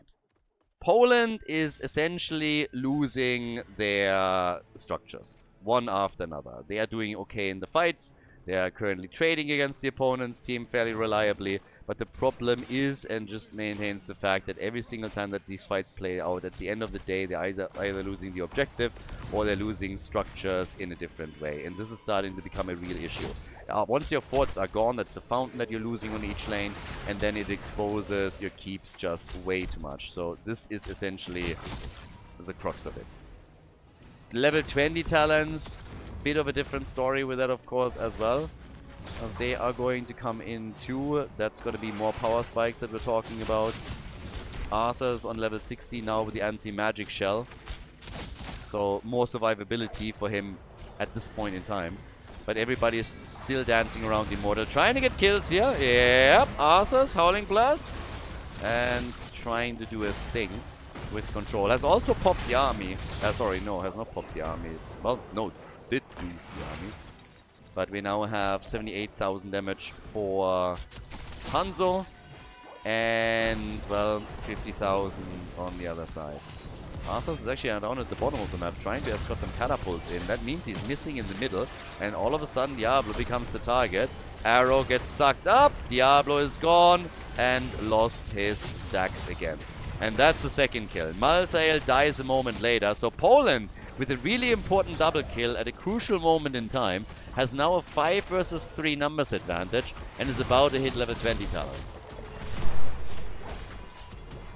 Germany is trying to at least win the objective, and they barely lose out on it. 1,500 hit points, but this is an immortal for the Polish team. And now Germany is in a bit of a weird one, because this is, I think, one of the... All of the last fights have basically ended up in favor of the red team. Now it's finally time for the blue team to push a bit. And that's what they're getting. So there's one objective that they were now able to claim, and they can try and go for the top side fort. I mean, to be honest with you, killing the fort here, taking this down is kind of the minimum. We're nearly 20 minutes in, so yes, this thing hits hard. They could have basically let it just do the damage at the top lane, move down to the bottom and get both boards. I assume that they're going to try and get the keep too, but it's going to be a 5 versus 5, and Germany will get level 20 talents. They had Arthurs down at the bottom of the map to try and get themselves a little bit more. This is a problem though. Hanzo gets eliminated as Li Ming goes for the big play, catches him hard. I mean, check that out again. Check Hanzo out here. Hanzo is positioning. Li Ming just gets the perfect connect. Just plays it by ear. Says like, I know where they will be sitting. And then gets the reset and tries it again. But with Hanzo instantly blown up like this, now they go for Deckard Cain. Poland takes the keep out. And that is brutal. Li Ming, with a glass cannon build that we see from Alvaros, set it up with the kill against Hanzo. Malthael is dead too. He bought back. Diablo is gone. And that makes this a 5 versus 2. Germany is on the verge of losing game number 3. And Poland decides that they are going to move back. Poland plays it safe. They didn't believe in their ability to take this one. They said like, guys, do we have enough time? It's a 5 versus 3. Do we have the hit points? Do we have the time? And they decided against it. They make a move for the fort at the bottom of the map instead. So, yeah, really big plays now. And especially that repulsion play that we saw from Li Ming, from Alvaros. That was massive. Great play by him. Tried it a second time, by the way, after the reset hit. But wasn't able to get a kill there. But with Hanzo just disappearing from the map, they had that chance to go for the keep and they took it instantly. So now they're ahead in structures. 7 kills ahead too. Oh, well, here comes the Howling Blast. Arthurs with the flank. They're forcing that fight. They're trying to stop them before they can retreat. But it's not happening. Nope. Next objective is up. Catapults are now pressuring against the Germans.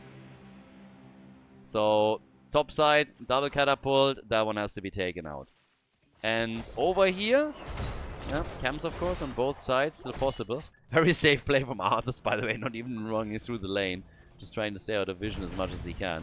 He's at 36 stacks now on his baseline. So, there you go. Little bit more damage on the auto attacks. Is that going to be enough in the late game? His damage output certainly has increased. He's at 30,000 now. But if you compare that to the rest of the team, it's still nothing where you'd say, oh my god, this is like full-on Bruiser style. He's very heavy on the utility side, don't get me wrong. But with the new rework, it's obviously always a question of where exactly does he fit in. And the damage department, questionable. At least we're in this particular game. Lots of kills, lots of action. By now we have also 91,000 damage for Hanzo. Camp at the bottom of the map and at the top. Li Ming again with the repulsion moments. Alvaros is just looking for that insta-kill again. He wants it. He's the only one that hasn't died yet. Mr. Glass Cannon has not fallen once. So, yeah. Somebody needs to deal with this, by the way. This is also starting to get dangerous. Malthael is already down at the bottom of the map, and that triggers the attack from the blue team in the middle. Here comes the arrow into the Immortal Stun, by the way, from the looks of it. But Lucio was able to get away. Cesabos also with a lunge. Another Howling Blast, and uh-oh. That's a kill from Hanzo, but Arthurs is dead too. Once again, it was Li Ming that set this up with the repulsion. If Hanzo doesn't connect his arrows here, Imperious lives, but at least this way they're trading kills. The fight, on the other hand, is now centered on the blue teams, Immortal and Team Poland. They're having none of it. They're moving over, trying to stop this, trying to make the move on this. Deckard Cain with the ult, telling stories until your ears bleed again. They instantly want to go for him with Li Ming, but Diablo is there. Hellgate protects him, tries to turn it. There's the last rites, and that is another stack for Malthael. Very nice kill against Johanna. Kill number 2. And this should give them the Immortal. And this is going to be a big boy. Well, big boy not in the sense that we have a big shield, but in the sense that we're now 24 minutes into the game. So this guy is going to hit hard no matter what. And keep in mind, Jojo was just killed a few seconds ago, so she's likely going to miss at the start of the fight. It's going to be the bot lane that we're going through. Hearths are already out, and let's see how many can push with the Immortal as it starts to approach here. They need somebody to help this out. They need to try and get that keep. Go a long way if they would be able to take one as well.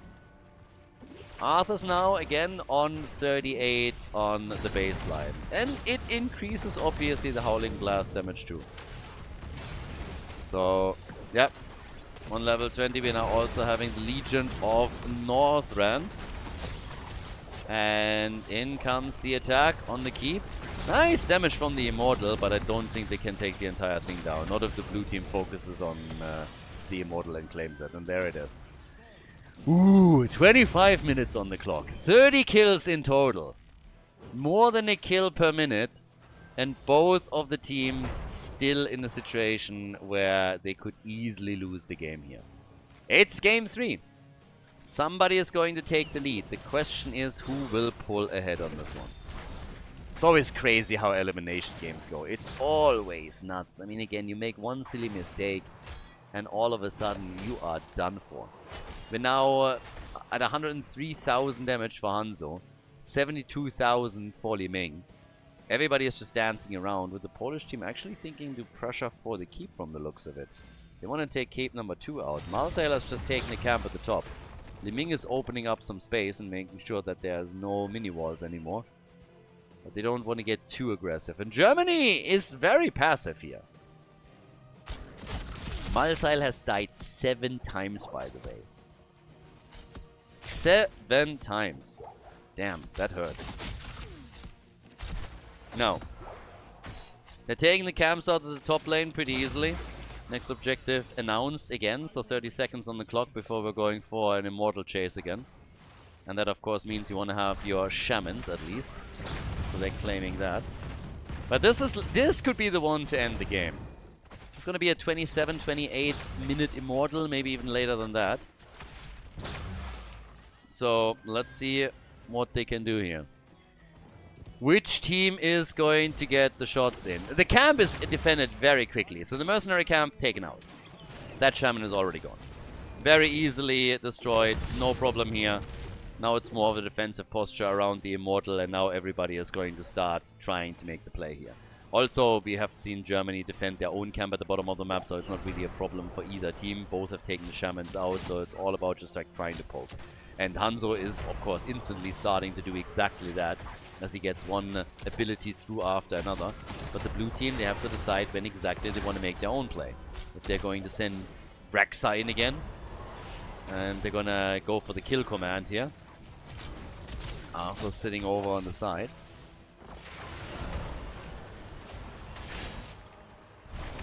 Li Ming, she gets good connect still.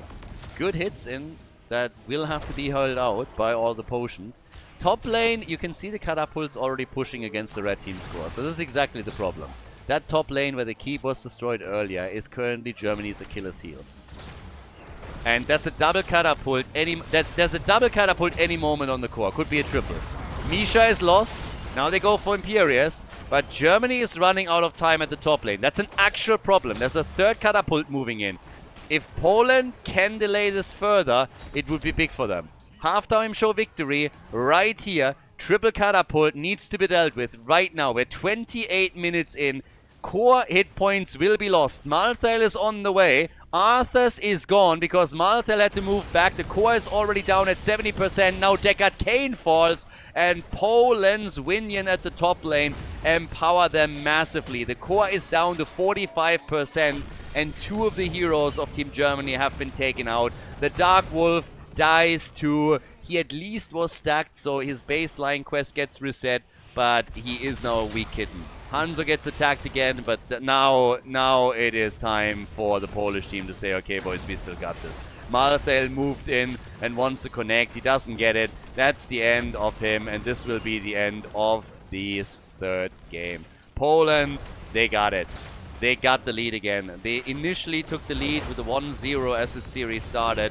Germany was trying and able to equalize on the second map. But here's again the advantage for the blue team as they take the W of Battlefield of Eternity. 22 kills to 12. GG and well played.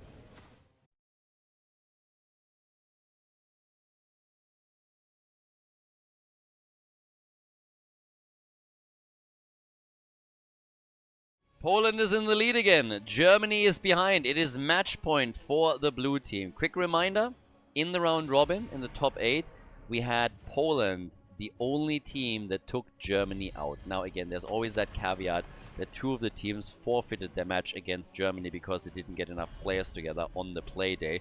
So could be that other teams would have had the chance to also win against the Germans. But as a matter of fact, Poland was the only team to defeat them. It could happen again. Towers of Doom is the map, and the one thing that's also very interesting is that so far every single team here has chosen first pick, first ban when they lost. When you lose a game, when you lose a map, you have the choice as a losing team whether you want to first pick, first ban, or you want to have the map choice. And 90% of the time, people will go for first pick, first ban. And it was basically exclusively the thing throughout the playoffs so far. Germany now just lost, and they said, nope, we want to have map choice. We want to go to Towers of Doom. And I talked previously about how important Towers of Doom as a map is for the Germans, and that's exactly what we're seeing here right now. They prioritize it highly. And then, at the same time, you get, of course, the immediate ban against the Vikings as a result of that, because we know Germany is very strong here with Vikings and don't want to do that. Medivh still up and gets picked first. So Cesabos, I highlighted him as one of the potential Medivh players in this series. Ultralis was the other one, and they are now going for that Medivh play. So they lock him in very, very early since he wasn't banned, because they want to make sure that they can get him, and also that the opponent's team doesn't pick him up. So Tyrael and Malfurion as the counters that we're getting from the Germans could even go into a Tracer. I mean, they now have the overheal from Malfurion, and they have the shield, so they could for sure go into a Tracer play if they wanted to. ETC and Leoric then claimed on the side of Team Poland. So there's a lot on the line here. And this is all happening in the context of 30 heroes being unavailable because they were played before. So those 30 heroes are out, and this is now allowing for certain other plays to be made here. So we'll see what's going to happen with Medivh. Gul'dan gets banned. He was still available, so another fantastic choice if you can get him. But he gets banned out. And we're getting closer to the end of the draft that could decide the entire series. Germany might be eliminated here. They might be eliminated from the tournament. That's what's on the line right now. They already locked in their front line. They locked in their heal. Now they just have to synergize with that, especially when it comes to the damage dealers. And they need to also deal with Medivh. And as you can see, the Holy Trinity gets interrupted. No Tracer. They see that overheal from Malfurion. They see the shield from Tyrael and like, nope, you're not going to get Tracer. It's not happening. Play something else. We don't care. Tracer is out. And I'm not really sure if they were really thinking that they could do that they could get away with a Tracer pick here. But for now, Germany, they need to deviate away from this. I believe Cassia is still open and would be a choice. There she is. Chen gets taken with that, so you already have him on the side lane going up against Leoric. And Chen has been changed a little bit in the patch too. Kind of powerful right now as well. But small changes, but again, they matter. They add up a little bit. So when we're talking about the abilities that he now has. Also has seen slight small nerfs on some of the cooldowns. For example, you're wondering, Keck has now 60-second cooldown compared to the 50-second cooldown before. But his fire breath is definitely a bit stronger. And here comes Jimmy! Ooh, that could get interesting now. We had... I think, I'm not 100% certain if I mix this up or not. I believe we had an Alvaros game where he was playing Jimmy with stacks and he played an absolutely insane auto attacker. I'm not sure if I mixed this up, but I'm very curious. With Medivh as support now and the shield and also the portal to help him with his lack of mobility, this could be big. This could work. We get Kelthas on the other side, so you have even more CC. But, well, ladies and gentlemen, Towers of Doom, let's make it happen. Game number 4 between Germany and Poland. Match point for Team Poland. Birchu on the left side with ETC. There's Alvaros with the stacks, as already called out earlier. So he's indeed going into the Veteran Marksman. We got Bronek on Stukov, Richu on Leoric, and then Cesabos on Medivh. Absolute key player for the team right now with this pick. As on the right side, the German team starts with Hazorps on Chen. We get the Dark Wolf on Tyrael, Ultralisk on Kelthas, Cassia, played by Dino, And Death Knight on Malfurion. So, how is Jimmy going to work out for them here? Again, if you have a Jimmy player that is really good at stacking, you can do a lot of damage in the late game. But you also have to keep him alive, and this is really where Medivh is going to play a big role, because that shield is going to be super important, and we'll see how much he can actually do. There's lots of CC on the other side, so you need the portals, you need the shields, you need to deal with his lack of mobility, and Medivh is obviously amazing in that role, at least theoretically, but you have to try and make that work, whereas Chen is going to attempt to jump on him and get the work done there. So, we'll see. Time will tell. For now, they're just going for the camps. We have stacks coming in for also Medivh when it comes to talents right now. Freshest ingredients for Chen again all the way up at the top lane right now against Leoric. This is going to be the rotation that we are seeing throughout the game between mid and top lane. Leo and Chen will both ghost around there. And there's not really as much late game stacking that we're seeing from the German team, so more scaling for sure from the blue team. So if it goes into a very, very late game on the map, there could be the potential that the stacks on Reyna make the difference. Could be. Time will tell, obviously.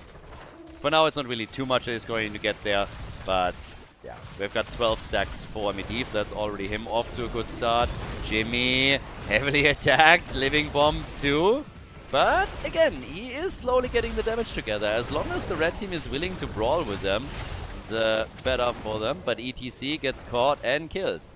So he's the first one to fall here. Nicely done.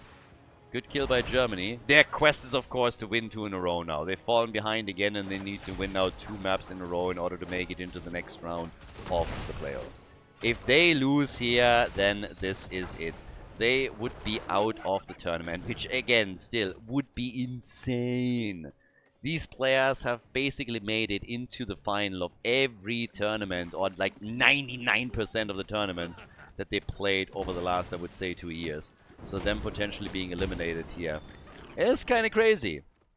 But, okay.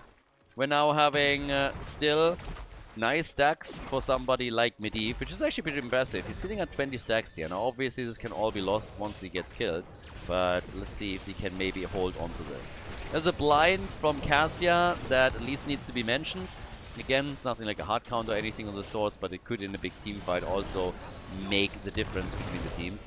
Attack against ETC again. This time, Stukov is right there, helping him out. And we have the triple altar phase coming up. Triple altar phase is in, and yep, more attacks here. 12 stacks already that we're getting from Reyna. By the way, has not gone into the behemoth armor, which is obviously the talent that gets taken most of the time when you're going into veteran marksman on level 1. So instead what we're getting here is fight or flight, sorry. And we also have now the first channel taken. As the double, 2 of the altars are going over to Germany, whereas Poland is only able to claim 1. But they're also happy, of course, to wait for later stage here. Beautiful roots, by the way, from Medivh the entire time. Virtue is very much... I mean, he is playing a forward tank that is trying to get the scouting information too, but he's having some real trouble at times to get out of this because of how Malfurion plays this right now and how many follow-ups we're seeing from someone like Khaldor, so obviously has his own CC that he can easily utilize. Medivh with very quick stacking and now 27 stacks, able to work some more in. Has to be very careful as we're seeing Ultralisk engage from the side, flanking in and attempting a kill. Instead is Cassia that falls, so it turns against the German team, and this is the first kill for Poland. 30 stacks for Medivh. Very, very nice move. I mean, really good aggression from Medivh with these stacks. If he can stay alive, that would be amazing for him. Already sitting at 32, and that is him nearly done with the quest. So, good for Poland right now. They're stacking Jimmy, they're stacking Medivh, they have a small lead in experience. Nothing fancy, but again, it's there. They had to give up one of the extra altars earlier, but now it's just portals, portals, portals all over the place that we're seeing from them. With level 7, we get the Arcane Explosion for them right now. For Jimmy, we're getting Fuel the Rush. And he's at 22 stacks already, which for a 5-minute game is not too bad. There will be more opportunities during altars, of course, to stack this even more aggressively. Kelthas is nearly done with his own level 1 talent. You want to have that shield as quickly as you can, ideally before level 10 hits, of course. But now top left, top right exchange, the horizontal double spawn is in 95% of the cases just ending up like this. So nothing really too crazy happening there. But we have now 22 stacks for Jimmy! And, well, he's getting aggressive again. Medivh is there, so he knows that he can go forward. He also has the assist of Stukov, so that's kind of nice. That's 24, make it 25. Yeah, good job by Alvaros. They haven't been able to take him down yet. Level 10 is nearly there. Birchu, on the other hand, okay, he gets away, but boy, they wanted him, didn't they? They really started to chase him there. By now, we got Medivh on 37 stacks. Still trying to get a bit more here. Leyline is obviously in. We got the Hyperion. No surprises with a shove coming through from Stukov. Level 10 any moment now also for Germany. So the Germans, they will pick up their heroic abilities. And I don't think we're going to see anything too surprising there either. ETC with the Mosh Pit, by the way. Judgment! Okay, aggression. Judgment and Valkyrie. That's a really nice combo.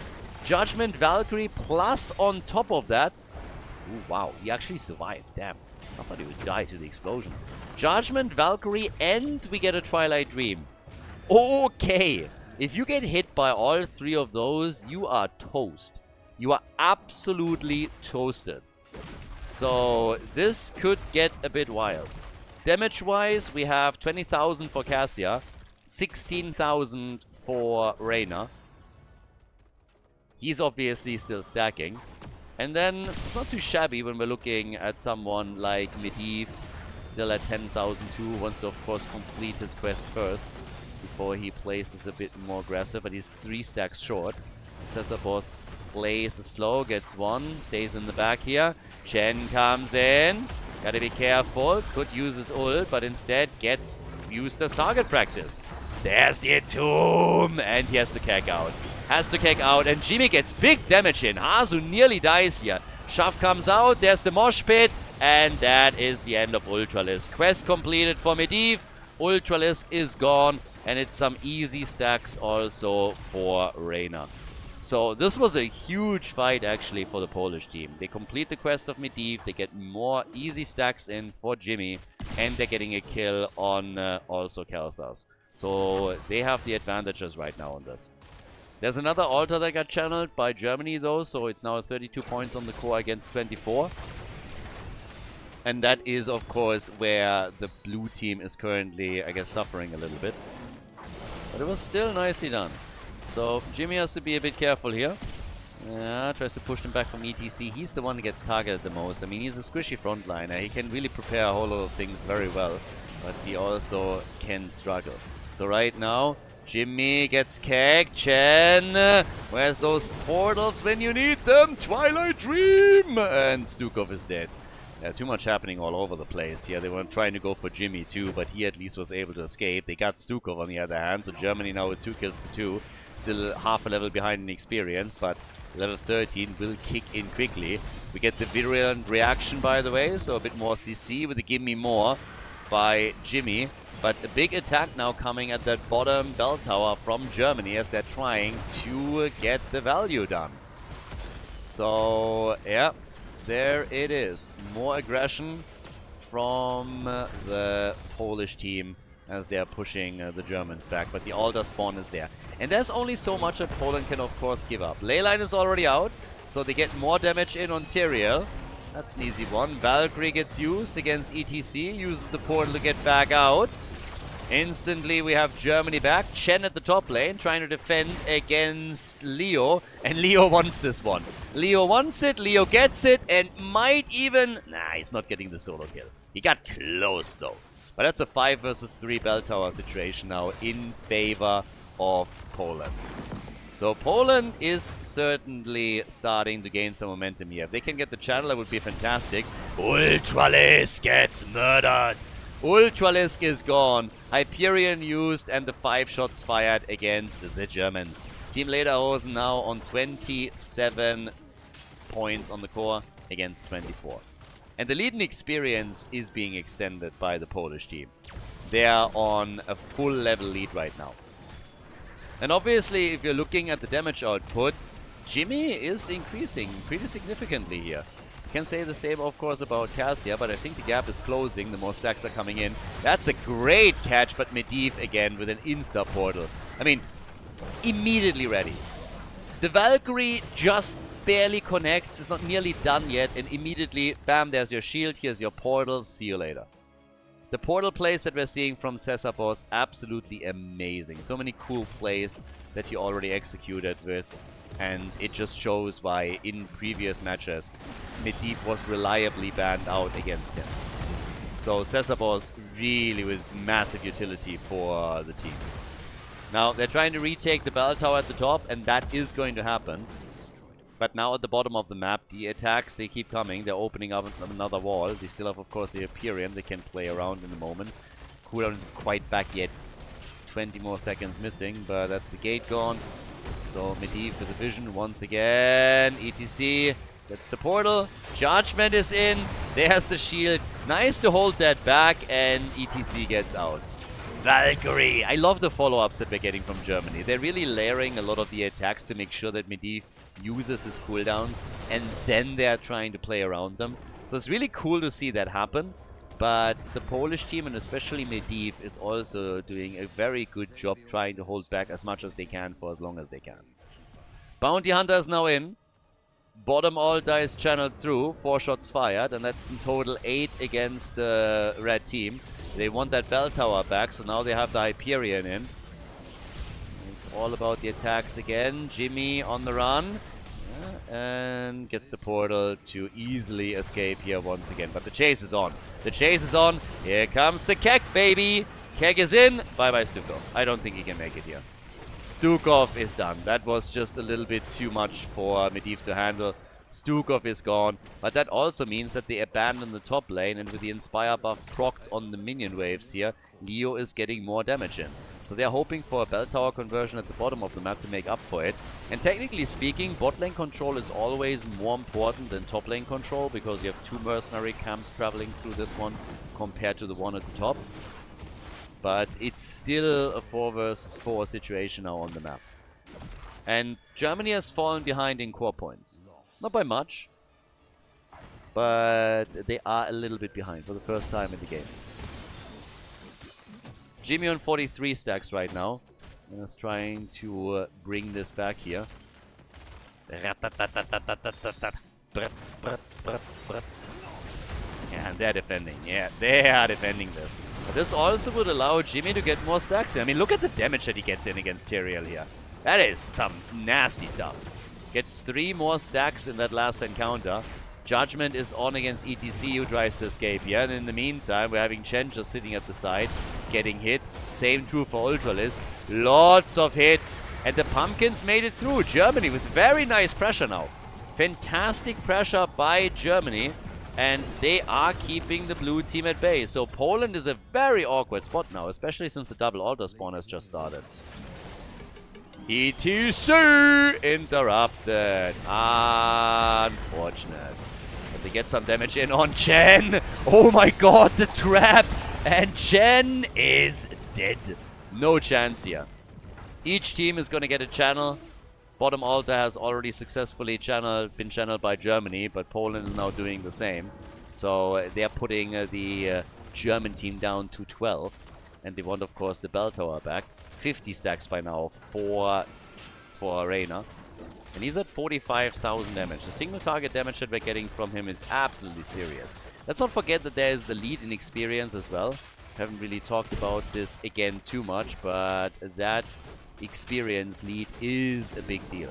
So each team is now trying to retake their bell tower, but it's going to take the German team a little bit longer, which means that there's still a chance for the blue team to move down to the bottom of the map and see if they can maybe get some more damage in here too.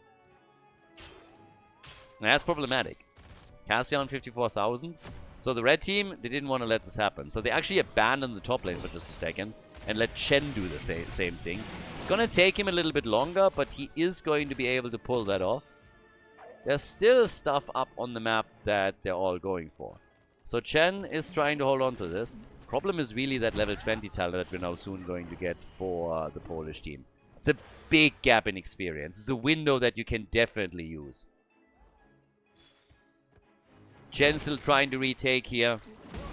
And, well, they're already, of course, looking at the bottom objective. The next order that is going to spawn there. It should be a freebie for Poland, considering that they have a likely Storm Talent advantage at that point in time. With level 20 being this close, they also want the camp for free, and they get it. So now they can push for the bottom bell tower. If they can get the bottom bell tower and then the objective, that would of course be the ideal scenario for the red team. For the blue team, sorry. So here we go. We get Ride the Lightning for ETC. There's the conversion. 1 hit needed. That's it. And they're gonna get the 5 shots now.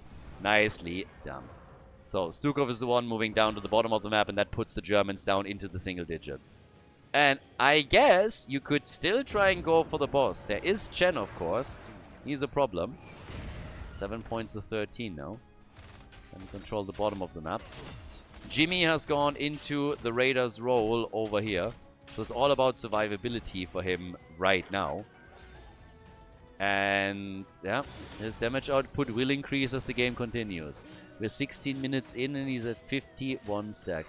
It's a bit of a quick one. No long delays on the objective or anything of the sort. 84 stacks for Leoric on his Mithril Mace. Boss still up.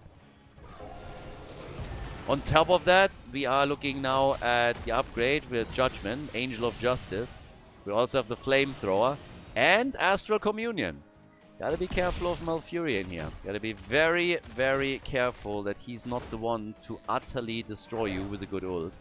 That can be a game changer, and I called this already earlier. There's a lot of synergies that they could technically try and play out. UTC again attacked. Ooh, Chen trying to get the isolation. Might be able to get it. There's the shield. Bolts out. Chen gets attacked instead. They gotta be careful. Oh my god, the damage from Khaldor and Bronek. They kill themselves here. That was bad. They should have seen that coming. That was rough. Ultralisk with big Khaldor damage, and this could be where the game flips in favor of Germany. I mean, look at this. They actually went too close to each other. They could have survived this. They could have absolutely survived this. At least some of them. Oh my god, that hurts. Great job by Khaldor. Really good job by Khaldor, and a real tough one here for the Polish team. So, yep, this is where it gets a little bit wild potentially. Because this game could flip now completely. 13 points to 7, but there's a double altar. That's a lot that you can take here. If you get a bell tower with this. But they try to go for the boss. Chen is in, jumps in just in time, and I think Poland just wrecked themselves. Guys, that is 12 shots fired just through the altars. They only need that bell tower at the bottom of the map and the game is over. Poland just absolutely screwed themselves here. With a boss stolen away from them, this is an utter disaster. If this bell tower is taken and the channel happens, the game's over. There's Judgment, nice portal, nice shield, and it's still not enough. It's still not enough. Poland with the big fail. If the channel happens, the game is over. 5 bell towers are being controlled by Germany. Oh my god. What a turn. What a turn in this game. Dino gets interrupted. Dino gets interrupted. He still doesn't have the channel. Big damage from Jimmy, by the way. He still hasn't died. And Jimmy is getting big damage in, but Medivh is gone. And without Medivh, it's just not happening. ETC gets killed. With all the damage that we're getting from Alvaros, it's still not going to be enough. All that Germany needs is to buy a little bit of time for a channel. Medivh dying was one of the worst things. The boss taken was horrible. And now everybody's falling. That's game, and that is map number 5 that we are headed for. Germany gets the channel, and boy, oh boy, what a map and what a comeback. Game number 5 coming up in the losers bracket of the Nations Cup.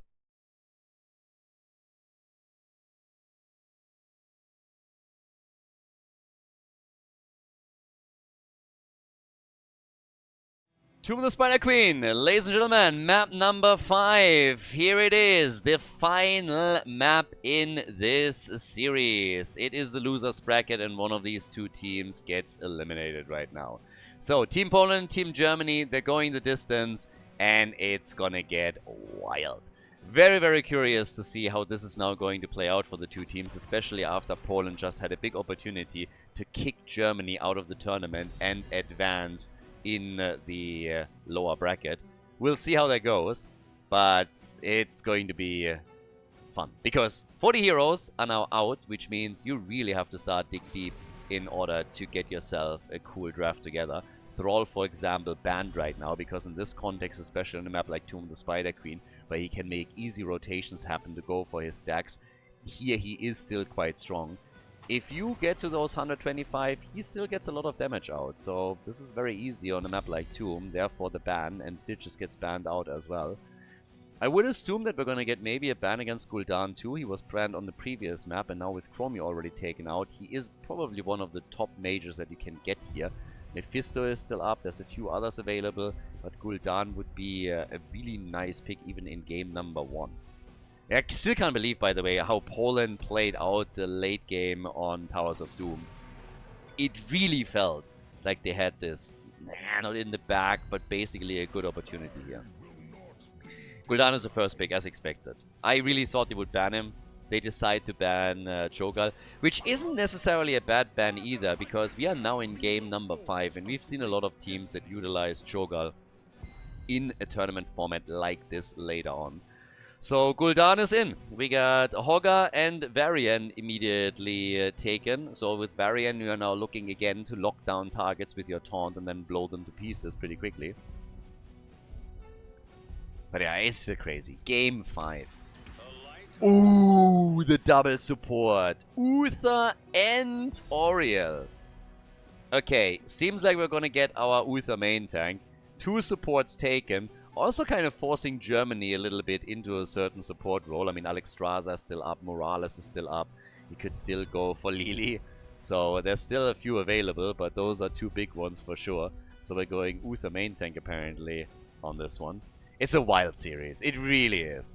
The boss steal that we saw on the last map with Chen just barely getting the keck in and allowing for the shots to be fired. Then Medivh getting caught at the bell tower at the bottom left just as the team was needing him the most to try and survive through this. And yeah, Poland loses the game and now have to just go for that reset, that mental reset, and say, okay boys, we still got this. But there's no Medivh this time. So let's see. Gul'dan is a fantastic pick though for them, and that double support is also quite strong. Ana is being banned out, she was still up. We get a ban on Zul because, again, wave clear is something that's currently only centered around Gul'dan for the blue team. So having Zul on the rotation between the bot and the mid lane would have been pretty good for the blue team too. How is Germany now following up on Varian? Torana, I believe, is also still up, right? Is Torana not also up? So she could also be one. Karen. Ooh, nope. It's Alexstrasza. And we get D.Va. D.Va, Alexstrasza. Triple frontline already for Germany. Hogger, Varian, and D.Va. Dinu Suljin. Calling it now. Going for the big axe. With, yeah, what is the blue team now going to do? You need your side laner. That's the first one. And then you have to decide how you want to play the damage side.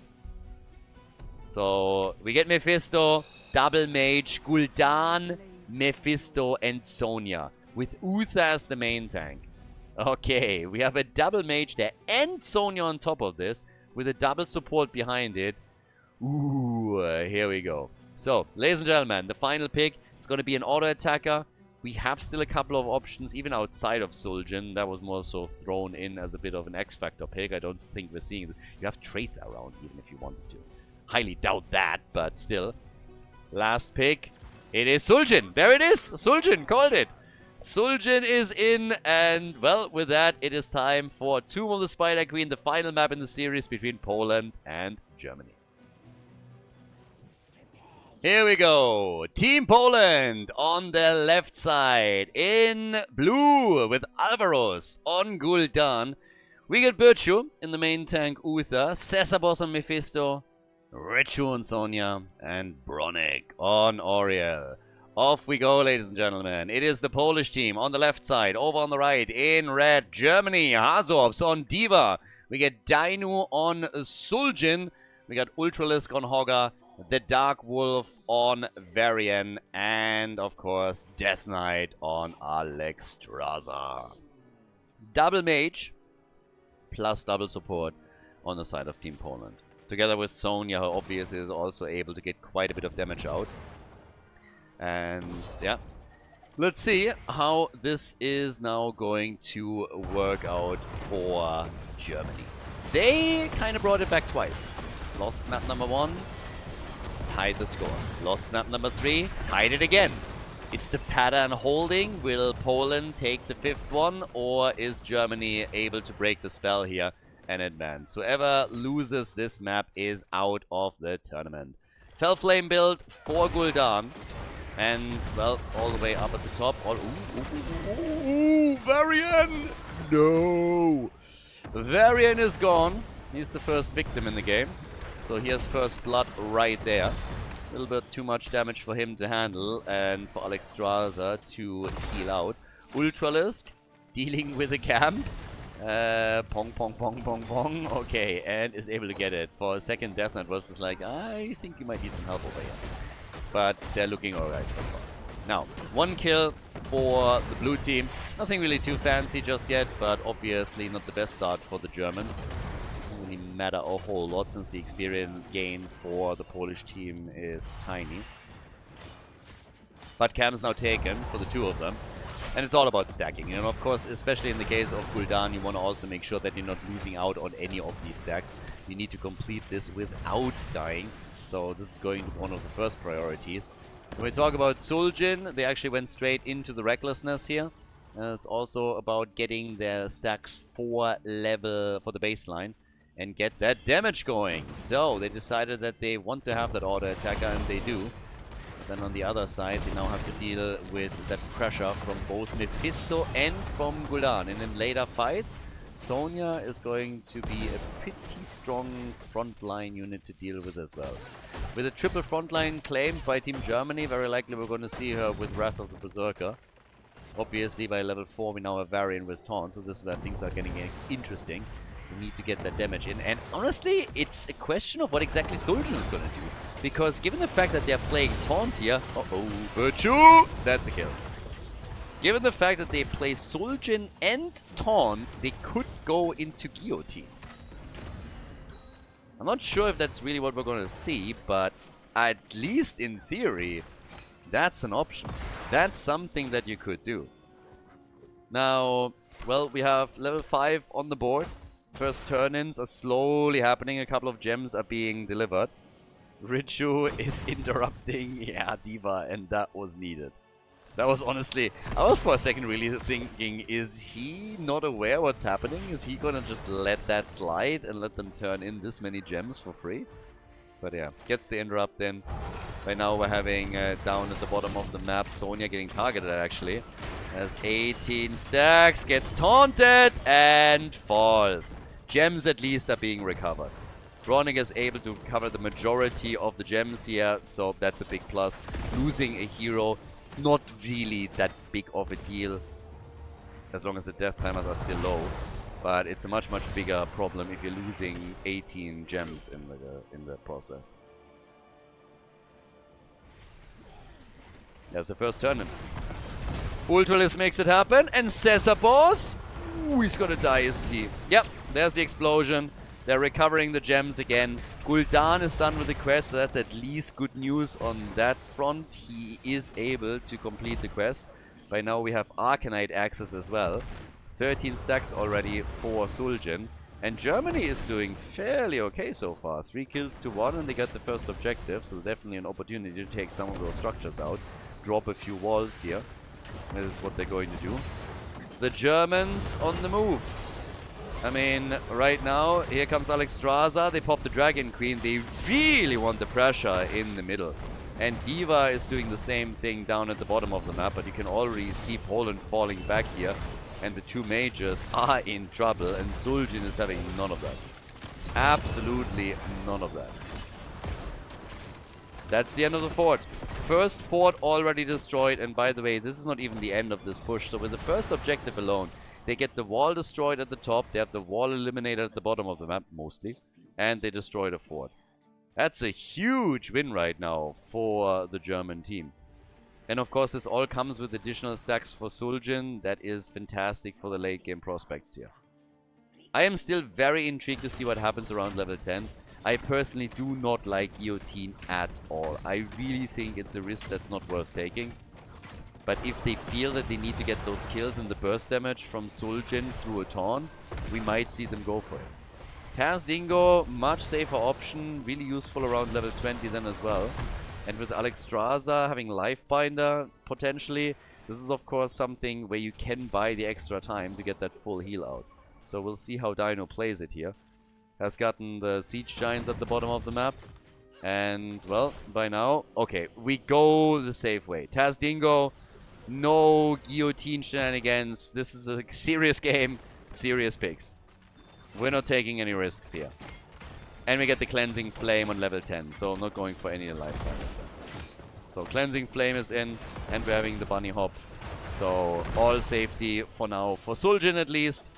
Still working on those 15 stacks, by the way. That is going to give him the range increase that he also needs. And damn, they are going for the boss. Yeah, that level 10 window is small, but they're using it. And Cesarboss is checking that out. Sees what's happening. They can't stop it. They can't stop it. They can turn in, but that's it. We get a leap from Sonya. Oh, and Resurrect from Auriel. Okay. We're getting some sacrifices here, aren't we? Leap for Sonya, Resurrect from Auriel, and then a Divine Shield. So the blue Wereweavers are going to touch ground. We're having the boss at the top lane. Still hammering away against that fort. Both teams now with heroic abilities, and that gives us also Durance of Fate for Mephisto. But let's see how much they can do on their own push, because it seems like that fort at the top is going to get destroyed, and that would be the second one that Germany takes out. 2 forts destroyed, highly likely here. Push at the bottom of the map, and yep, as expected, that fort is gone. Great for Germany, really good for them.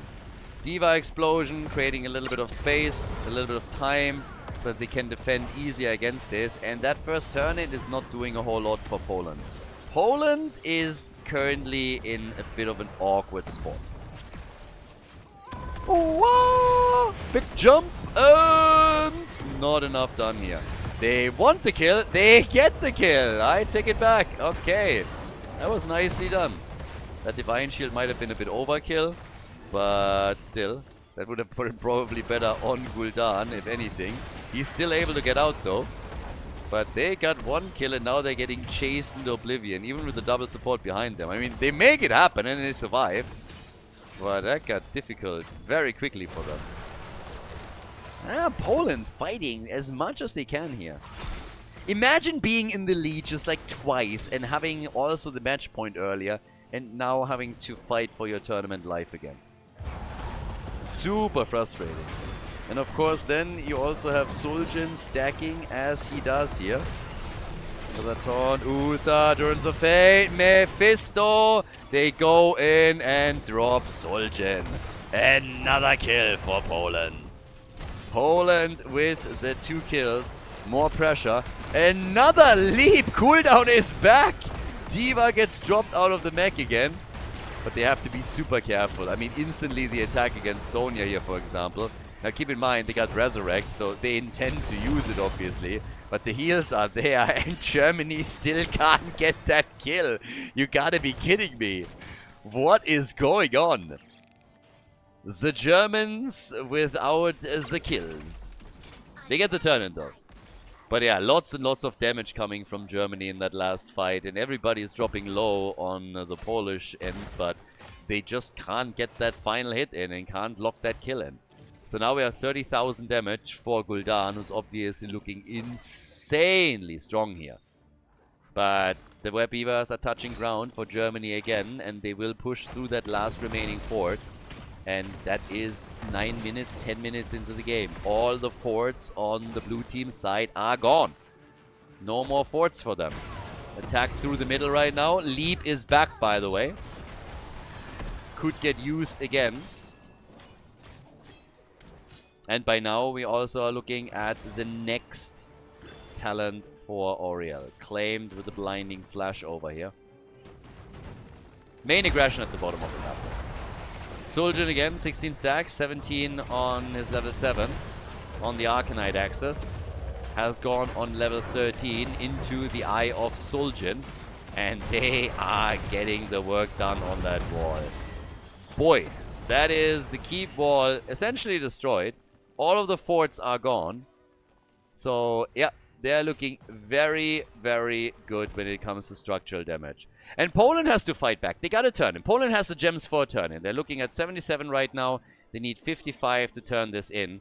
So they're trailing in gems overall. Germany is ahead on this. Hasn't lost as much. But it doesn't matter. If you get that turn in and you're able to take a few of the forts out, that will help you. But there's a 1-level gap now between the red and the blue team. And Germany has been pulling ahead and is now also in possession of an increased passive experience gain through all of the structures they destroyed. So for Poland, this is a matter of time. Level 16 talents are soon ready, and that makes matters, of course, reliably worse. There's also another turn-in soon available for Germany. Your worst case scenario is the red team getting level 16, and on top of that also being able to get a turn-in at the same time frame. When you do not have that to play back. They're currently sitting at 50 gems, so they need another 10 and they're going to be fine here. We got the diverting power now for D.Va. Target locked on level 13. Boss is up again, so they're deciding to go for the boss for now. They should probably keep somebody down to try and prevent the blue team from turning in if they can. One of the typical plays that you're making if you know your opponent is claiming a boss is to try and turn in. Just so that... Nah, that is not really working. The idea always being you turn in and then one team defends the boss, the other team defends the objective. So it's essentially a trade. You're trading gems for time on the defense. The idea here was interesting, but Ahazu, yeah, he kind of failed on interrupting this. They can get a kill, it's a bit of a different story. Gul'dan is now at the top and is defending against the boss, and Germany will just defend the Web Weavers. And then try to get their own turn in. This is basically the play that they are now going to attempt to execute here. Damage output, we got 21,000 for Sul'jin. Top damage, of course, for Team Germany. I mean, who else? Hogga is getting good damage in, but the more team fights we have as Sul'jin participates, the more his damage will eclipse that. And then we have 34,000 for Gul'dan. Now that the blue team has level 16, they can at least fight back. They also have Benediction for Uther, which is, of course, nice as well. A fantastic tool to extend those stuns and heals a bit further. Whip into a wall, and Hogga, bit low. I was waiting for the Sonya jump the entire time. One Web Weaver still remaining, the one at the top lane. But look at D.Va. D.Va at the bottom of the map, free damage, procced the Inspire buff, Catapult is doing damage too. And Richu is the one to finally arrive and deal with it, but obviously that keep has already taken some damage, and pretty significant one too. Whoa, nice! The isolation! Mephisto! Dead! Gul'dan gets a Divine Shield, but Uther dies in his stead, so that's 2 down. They can go for a Resurrect here in a moment, so Oriel can at least use that, and does on Uther. Doesn't really change the fact that the map is now fully under the control of the red team. I mean, look at the vision alone. If you ever look at vision here, Poland is pinned down in their base. Very little knowledge of what's going on. They see the occasional hero on the lane, but that's about it. And this is obviously horrifying for them. Camps get claimed, gems turned in, red team with Web Weavers. Germany is 2 levels ahead now. The last map, Towers of Doom, was really the moment for Poland to make the big play and take the Germans out of the tournament. Now, that's very different ball game. This is really difficult. They're going to focus onto the bot lane for now. And this is going to be a march straight on for that keep. And look at experience. There is a chance that with them taking the keep out and maybe getting a minion wave or two, we're going to have level 20 talents for the red team.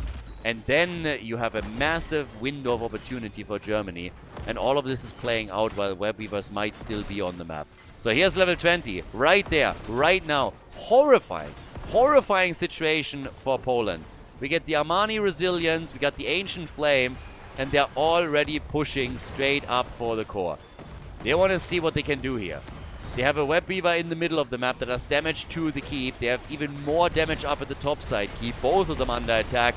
There's the play for Sul'jin, who just goes for the core and trades. Gets big damage in. The shield is gone. Core at 70%. Germany is about to eliminate Poland from the Nations Cup. Poland throws everything against their opponents, but they are only able to kill Varian so far. Maybe a little bit more. Try and aim for Death Knight as well. Alexstrasza seems like she's able to get out. 66% on the core. Germany with a big lead right now. The keep gone, the core losing hit points. Poland at least holding on, but they're still 2 levels behind. Oh my god. 18. 1.5 levels until they get level 20. Keep at the top lane has also taken more damage. They were able to at least survive a little bit longer. Is that enough to make a comeback? It's a little bit doubtful. But it's not over until the fat lady sings. 68, 71 stat.